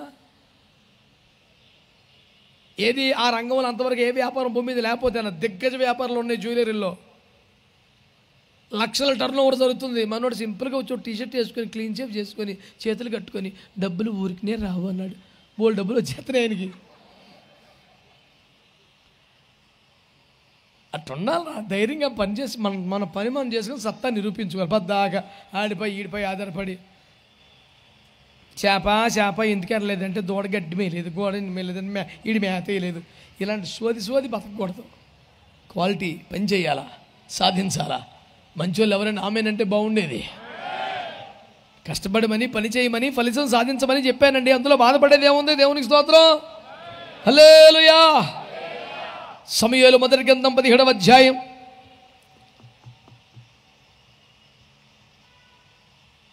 20వ వచనం. దావీదు ఉదయమున లేచి ఒక కాపరికి గొర్రెలను అప్పగించి ఆ వస్తువులను తీసుకొని యెషయి తనకిచ్చిన ఆజ్ఞ చొప్పున ప్రయాణమైపోయెను. ఇప్పుడు చెప్పండి, ఇది దావీదుకు సమూయేలు ద్వారా అభిషేకం జరిగాక, అభిషేకానికి ముందా? చెప్పాలి. అభిషేకం అయిపోయింది అప్పటికి. నాన్న దగ్గరుండి ఇతడే నా ప్రియ కుమారుడు, ఇతని నేను ఆనందించుచున్నాను, ఇతను అభిషేకించు అని రికమెండ్ చేశాడా? కోరుకున్నాడా? పోని అసలు గుర్తించాడా? అయినా పడున్నాడు చిన్నప్పటి నుంచి. నువ్వు తృణీకరించినా, నువ్వు లెక్క చేయకపోయినా, నువ్వు అడ్డకెక్కించినా దేవుడు నన్ను కోరుకున్నాడో, దేవుడు నన్ను ఏర్పాటు చేసుకున్నాడో, దేవుడు నన్ను అభిషేకించాడా అని ఆ రోజు నుంచి వేరే వర్షం చూపించాలిగా క్యాండిడేట్. అసలు అంత అనాయింటింగ్ తన మీదకి వచ్చిన తర్వాత 7 రిజెక్టెడ్ ఫెలోస్ అని చెప్పాక, నీ అంచనా తప్పు నెల బాబుకి చెప్పాక, ఇతన్ని నేను కోరుకున్నవాడు ఇతడే అని చెప్పాక, అంతమంది ముందు అనాయింటింగ్ ఇచ్చిన తర్వాత కూడా గొడ్లుగా క్యారేజ్ పట్టుకెళ్ళి అన్నయ్యకి పట్టుకెళ్ళా, ఎందుకు పని చేస్తావు నువ్వు ఎలాగో యుద్ధానికి పని చేయవు, వాళ్ళకన్నా క్యారేజీలో పట్టుకెళ్ళే అంటే యెషయి తనకి ఆజ్ఞాపించినట్టు అవన్నీ పట్టుకెళ్ళాడట. నేను అంటాను, నిన్నెవరైతే ఎంతవరకు బాధ పెట్టారో, తృణీకరించారో, అవమానించారో, నిన్ను బాగా ఇబ్బంది పెట్టారో, వాళ్ళదంతా తప్పని, అది తప్పని నిరూపించి వాళ్ళ ఎదుటే దేవుని ఘనపరిచాక, అభిషేకించాక, వారి ముందు నీ తలపైకి ఎత్తాక కూడా నువ్వు వారికి లోపడతావా? ఎన్నాళ్ళు అనుగుమని ఉన్నాం, దేవుడు మా తలపైకి ఎత్తాడు, యేసు రక్తమే చేయి. That's not David. ఎస్తేరమ్మను గురించి ఆ మాట కనబడుతుంది బైబిల్లో. ఎస్తేరు రాణి అయిన తర్వాత కూడా మొర్దెకై పోషణ కాలమున్నట్లుగానే అతని మాటకు లోబడుతూ వచ్చిందట. దేవునికి స్తోత్రం కలుగునదాత. అందరు చెప్పండి గట్టిగా. ఎంత అద్భుతమైన క్యారెక్టర్స్ అండి ఇవన్నీ. నేను చెప్తున్నాను, నిన్ను తృణీకరించిన వారి ఎదుట నిన్ను ఘనపరిచిన తర్వాత, హెచ్చించిన తర్వాత కూడా మునుపటి విధేయత నీకు సాధ్యమా? దావీదు క్యారెక్టర్ మనల్ని సవాల్ చేస్తుంది. ఇలాంటి క్వాలిటీస్ కనపడితే దేవుడు కోరుకోడా సార్? చాలా విచిత్రమైన వ్యక్తి, ఇట్లాంటి వాడిని మనం సపోర్ట్ చేయబోతే అట్ట అని అనిపించిందిగా దేవునికి ఖచ్చితంగా. మరొక లక్షణాన్ని మీ దృష్టికి తీసుకొస్తున్నాను చూడండి. సమూయేలు మొదటి గ్రంథం 17వ అధ్యాయం 26వ వచనం. దావీదు జీవము గల దేవుని సైన్యములను తిరస్కరించుటకు ఈ సున్నతి లేని ఫిలిస్తీయుడు ఎంతటివాడు, వాని చంపి ఇశ్రాయేలీల నుండి ఈ నింద తొలగించిన ఆ మాట చూసారా? మనము దావీదులో మొదట చూసింది నమ్మకత్వం, తర్వాత చూసింది విధేయత, ఇప్పుడు చూస్తున్న క్వాలిటీ ఏంటి తెలుసా? జీవముగల దేవుని సైన్యమును తృణీకరించుటకు సున్నతులని ఫిలిస్తీయుడు ఏపాటివాడు, వారిని చంపి మా సత్తా నిరూపించుకున్నది బహుమతి ఏమి అనాలి కదా. ఫస్ట్ డేలే కదా కాదు, వారిని చంపి నింద తొలగించాలి. ఏ నింద తొలగించాలి? ఇజ్రాయిల్లో ఒక్కడూ లేడు, ఇజ్రాయేలులు బలహీనులు, ఇజ్రాయేలులకి చేత కాదు, ఇన్ని అన్నారండి. దేవుని సైన్యము మీద నుండి నింద. నా సత్తా చూపించుకోవాలి, నా టాలెంట్ చూపించుకోవాలి, నేను ఓ పెద్ద స్టేజ్ మీద కనపడాలి, ఇలాంటి మనసు లేదు. అబ్బే ఇలాంటి మనసు లేదు. అని చంపి చూపిద్దాం అంటలా, వాడిని చంపి ఈ నింద తొలగించాలి. అతని భారమంతా దేవుని సైన్యాన్ని తృణీకరిస్తుంటే, దేవుని సంఘాన్ని తృణీకరిస్తూ, అతని డైలాగ్ కూడా అదే, జీవము గల దేవుని సైన్యమును తృణీకరించడం ఆడెవడాడు? అతని రోషం, అతని భారం, అతని క్వాలిటీ చూడండి. తన పేరు కోసం, తన ప్రసిద్ధి కోసం తాపత్రయపడటం లేదు. అతని మనస్సంతా దేవుని సంఘానికి నింద రాకూడదు. నువ్వు వెళుతున్న సంఘం నువ్వు వెళుతున్న దైవజనుడు నీలాప నిందలు మోస్తుంటే, అన్ని జనులు మాట్లాడుతుంటే, నామకార్థులు మాట్లాడుతుంటే, శత్రువులు మాట్లాడుతుంటే నీవేమీ పట్టినట్టుగా విన్నట్టుగా చర్చికి వెళ్ళొచ్చేటు న్యాయమా? సంఘము మీద నుండి నింద తొలగించబట్టానికి లైఫ్ రిస్క్ చేసి పోరాడుతున్నవాడు దావీదు. సంఘ బిడ్డలకి క్వాలిటీ అవసరం. దీన్ని దేవుడు హర్షిస్తాడు. దేవునికి స్తోత్రం చెప్పండి. సరే, ఇదంతా అయిపోయింది. వెళ్ళాడు, గొలియాత్ కానీ దెబ్బకు చంపాడు. ఓ చేతిలో గొలియాత్ కత్తి, ఓ చేతిలో గొలియాత్ తలకాయ ఉంది. ఇప్పుడు సౌలు దగ్గరికి వెళ్ళాక మూమెంట్ ఎలా ఉండాలి? ఏమనుకుంటివి?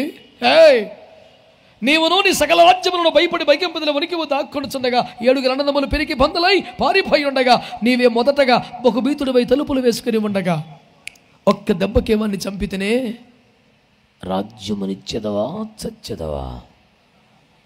గొల్లియాతును చంపిన ఖడ్గము నా చేత కనబడుచున్నది, ఇప్పుడేమందువు అనాలి కదా. 17:58 చదువునన్నా. సౌలు అతనిని చూచి, చిన్నవాడా, నీవెవని కుమారుడవని అడుగగా దావీదు, నేను బెత్లెహేమీయుడైన యెష్షయి అను నీ దాసుని కుమారుడనని. ఆ లాంగ్వేజ్ చూసావా? ఏమన్నాడు? అయ్యా, నేనా the most powerful and blessed family, the strongest people among Israelites, the one and only giant killer, name above every name, that is David. అయ్యా, ఆయన దగ్గరికి వెళ్ళి ఆ తలకాయ అక్కడ పెట్టి, ఆ కత్తి అక్కడ పెట్టి, నీ దాసుడైన యెష్షయి కుమారుని. అప్పుడు ఆయన అంటాడు, శభాష్, నువ్వు ఘనపరచబడి యోగ్యుడివి, నువ్వు స్తుతించబడాలి, నువ్వు కీర్తించబడాలి, సన్మాన్ అంటలా. నా దగ్గర పని చేస్తావా అన్నాడు. ఎవడో భయమేసినోడు, ఎవడో పారిపోయినోడు, ఎవడో శాతగానోడు, ఎవడో దేవుని ఆత్మ వెళ్ళిపోయి దయ్యం పట్టేసినోడు అని అంటాడు. నా దగ్గర పని చేస్తావా అంటే, అయ్యా మీ చిత్తం అయ్యా అంటే సౌలు ఆయుధములు మోయేవాడికి పెట్టుకుంటే ఆనందంగా ఎన్ని మోసేస్తున్నాడు.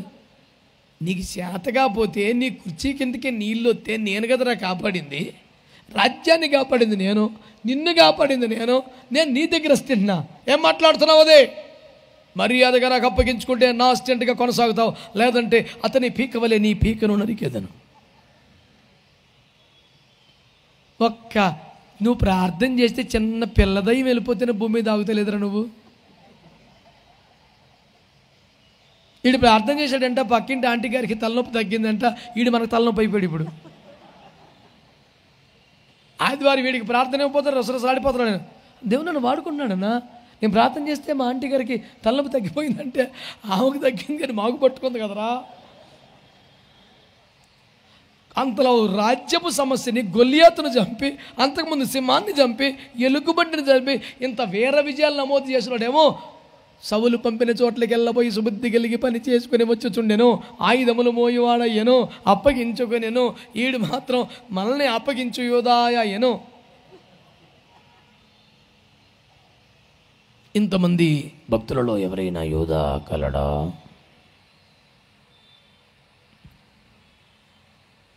లేరని నేను నమ్ముతున్నాను, కానీ మీరు మాత్రం నేనా ప్రభు నేనా అన్నట్టుగా తడువులాడుతున్నారు. నా విశ్వాసం అయితే లేరు, ఉండరు. ఒకవేళ ఉండుంటే అడిగి కోటానికి రాడు. దేవునికి స్తోత్రం చెప్పండి, సంతోషంగా స్తోత్రం చెప్పండి. హల్లెలూయా. అందుచేత నేను చేసే మనం ఏమిటంటే, ఇంత వీర విజయములు సాధించిన తర్వాత కూడా అతనికి గర్వం లేదండి, అతనికి తగ్గింపే ఉందని మీకు మనవి చేస్తున్నాను. విజయాల్ని గర్వాన్ని ఎత్తికెక్కిస్తున్నాయా? ఒక మంచిగా ఒక పాట ఇస్తే బాగా వాడబడితే అందరూ మెచ్చుకుంటే ఇక ఆ రోజు నుంచే పుచ్చిపోయినట్టు భక్తిగా ఇంతటికలే మనం కుళ్ళు కంపోజ్ చేస్తున్నాడు వీడు. నేను స్టీల్ ప్లాంట్కి వెళ్ళిన కొత్తలో కూటకు వెళ్తామే ఒకడొచ్చి 5,000 రూపాయలు ఇచ్చాడు నాకు. అది ఎవరు నాకు తెలియదు, కొత్త సేవ. ఏడీ సెకామన్ కానీ పిలిచి కూటం పెట్టాను నేను. అదే ఫస్ట్. చిన్నప్పటి నుంచి మా ఊరు దగ్గరే కాబట్టి అంకుల్ అంటే తెలుసు కాబట్టి ఆగేసాను ఆయన్ని. ఆయన కూడా పాపం వచ్చి ఇంత పెద్ద దైవజన్ గురించి కొత్తగా కుర్రాడు బాగానే వచ్చి మీటింగ్ పెట్టావు, ఇక కొంచెం 5,000 రూపాయలు. ఆ రోజుల్లో 98 అక్టోబర్లో 5,000 అంటే చాలా ఎక్కువే. ఆ రబ్బర్ బ్యాండ్ అలాగే జోలు పెట్టుకున్నాను. మరి పేమెంట్లతో పని ఏముంది? ఆఖరి రోజున కదా, ఈయన ఫస్ట్ రోజు ఇచ్చేసాడు. ఆఖరి రోజు ప్రారంభ ప్రార్థన 2 పాటలు అయినా వచ్చాడు నా దగ్గర వచ్చి, ఏమయ్యా నీకు బుద్ధి ఉందా అన్నాడు. ఇది 5,000 ఇచ్చినోడు. నిన్న సందా ఇచ్చే వీళ్ళు తిడుతున్నావు ఏందబ్బా అంటే, నీకు 5,000 రూపాయలు ఇచ్చాను, కనీసం ఒక పాటకైనా సాక్ష్యానికైనా నాకు అవకాశం లేదు అన్నాడు. అసలు వాడికి సాక్ష్యం ఉందని నాకు తెలుసా? అసలు వాడు పాడేవాడో కాదో నాకు తెలుసా? నన్ను ఎందుకండి సిలివేస్తున్నాడు? 3 మేకులు వేసుకొని తిరుగుతున్నాడు సుత్తెట్టుకొని. 5,000 రూపాయలు ఇచ్చాను, కనీసం ఒక పాట ఇవ్వలేదు నాకు. అసలు నువ్వు పాడతావు నాకు తెలియదుగా. అంటే 5,000 రూపాయలు ఇచ్చి ఒక పాటకి స్లాట్ కొనుక్కున్నాడు నా దగ్గర.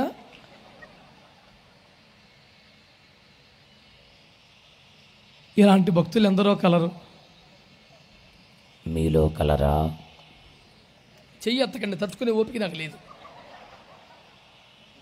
బోళ్ళు బాధలు పడి అలసిపోయింది జీవితం. దేవునికి స్తోత్రం చెప్పండి. హల్లెలూయా. ఏమాత్రం గర్వం ఉందండి దావీదుకి? ఆ గొలియాతు తలకైనా గొలియాతు కత్తిని ఆయన కాళ్ళ దగ్గర పెట్టి చేతులు కట్టుకుని చూంటే, అరా నా ఆయుధాలు మోస్తావు ఇవాళ నుంచి అంటే, మీరు అలా చెప్పి తలకి సార్ ఎవరికి సాధ్యం సార్ ఇది? అలాంటి వాళ్ళని చూస్తున్నప్పుడు దేవుడి మనసులో ఎంత సంతోషం. ఇది కరెక్టరా మనకి, ఇది వాడుకోవాలి. ఆయన ఫిక్స్. నీ ప్రతి చర్య, నీ ప్రతి నిర్ణయం దేవుని ఏర్పాటుని, సంకల్పాన్ని దృఢపరుస్తుంటే, సంతోషం కలిగిస్తుంటే, కృప నీ మీద నుంచి ఎక్కడికి పోద్ది నానా? ఈనాటి సందేశంలో చిట్ట చివరి పాయింట్, అబ్బా ఏమిటో సంతోషం. సరే, ఆయనను చెప్పేదను. 1 సమూయేలు 26:9. దావీదు, నీవతని చంపకూడదు. యెహోవా చేత అభిషేకము నొందిన వానిని చంపి నిర్దోషి అగుట ఎవనికి సాధ్యము?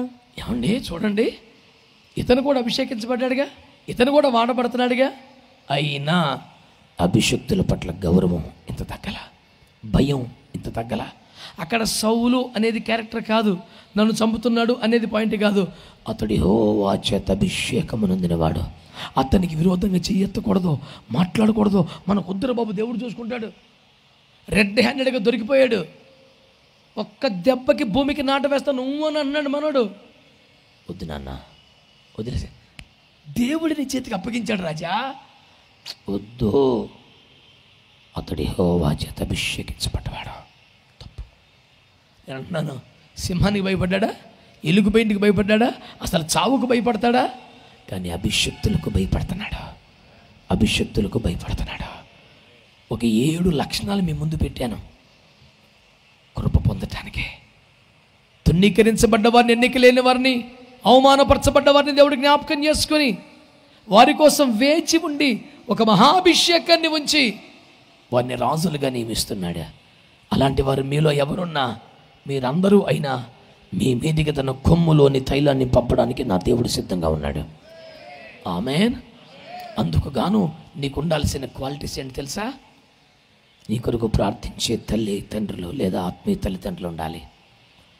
7 మార్లు స్తుతి, 3 సార్లు ప్రార్థన, వాక్య ధ్యానం అనే అనుదిన క్రైస్తవ ధ్యాన పద్ధతి నీకు ఉండాలి. 3వది, నీకు అప్పగించిన పనిలో నమ్మకత్వం ఉండాలి. 4వది, నీకు అప్పగించిన పని విషయంలో, పెద్దల విషయంలో విధేయత ఉండాలి. నా తర్వాత దేవుని సైన్యం మీద నుండి నింద తొలగించాలనే భారం ఉండాలి. సంఘ విషయంలో భారం. ఎన్ని విజయాలు సాధించినా గర్వం ఉండకూడదు. చివరిగా అభిషక్తుల పట్ల, ఆత్మీయ తండ్రుల పట్ల, నాయకుల పట్ల ఒక దైవికమైన భయమును కలిగి ఉండాలి. ఈ లక్షణాలు నీలో ఉంటే నీకు ఆస్తి లేకపోయినా, అంతస్తు లేకపోయినా, ఐశ్వర్యం లేకపోయినా, ఎవరూ గౌరవించకపోయినా దేవుని దృష్టిలో నీవు ఉంటావు, దేవుని ఏర్పాట్లో నీవు ఉంటావు. నీ కొరకు ఒక అభిషేకం వెయిట్ చేస్తుంది. అది నీ మీదకి దిగి వచ్చి నిన్ను అత్యున్నత స్థానాన్ని తీసుకెళ్తుంది. ఈ కృప మీ అందరి మీదకి రావాలని కోరుకుంటూ నా మాటలు ముగిస్తున్నాను. దేవుని ఆత్మ కార్యసిద్ధి కలుగు చేయునుగాక. తలలు ఉంచి కళ్ళు మూసుకోండి, ప్రార్థన చేద్దాం.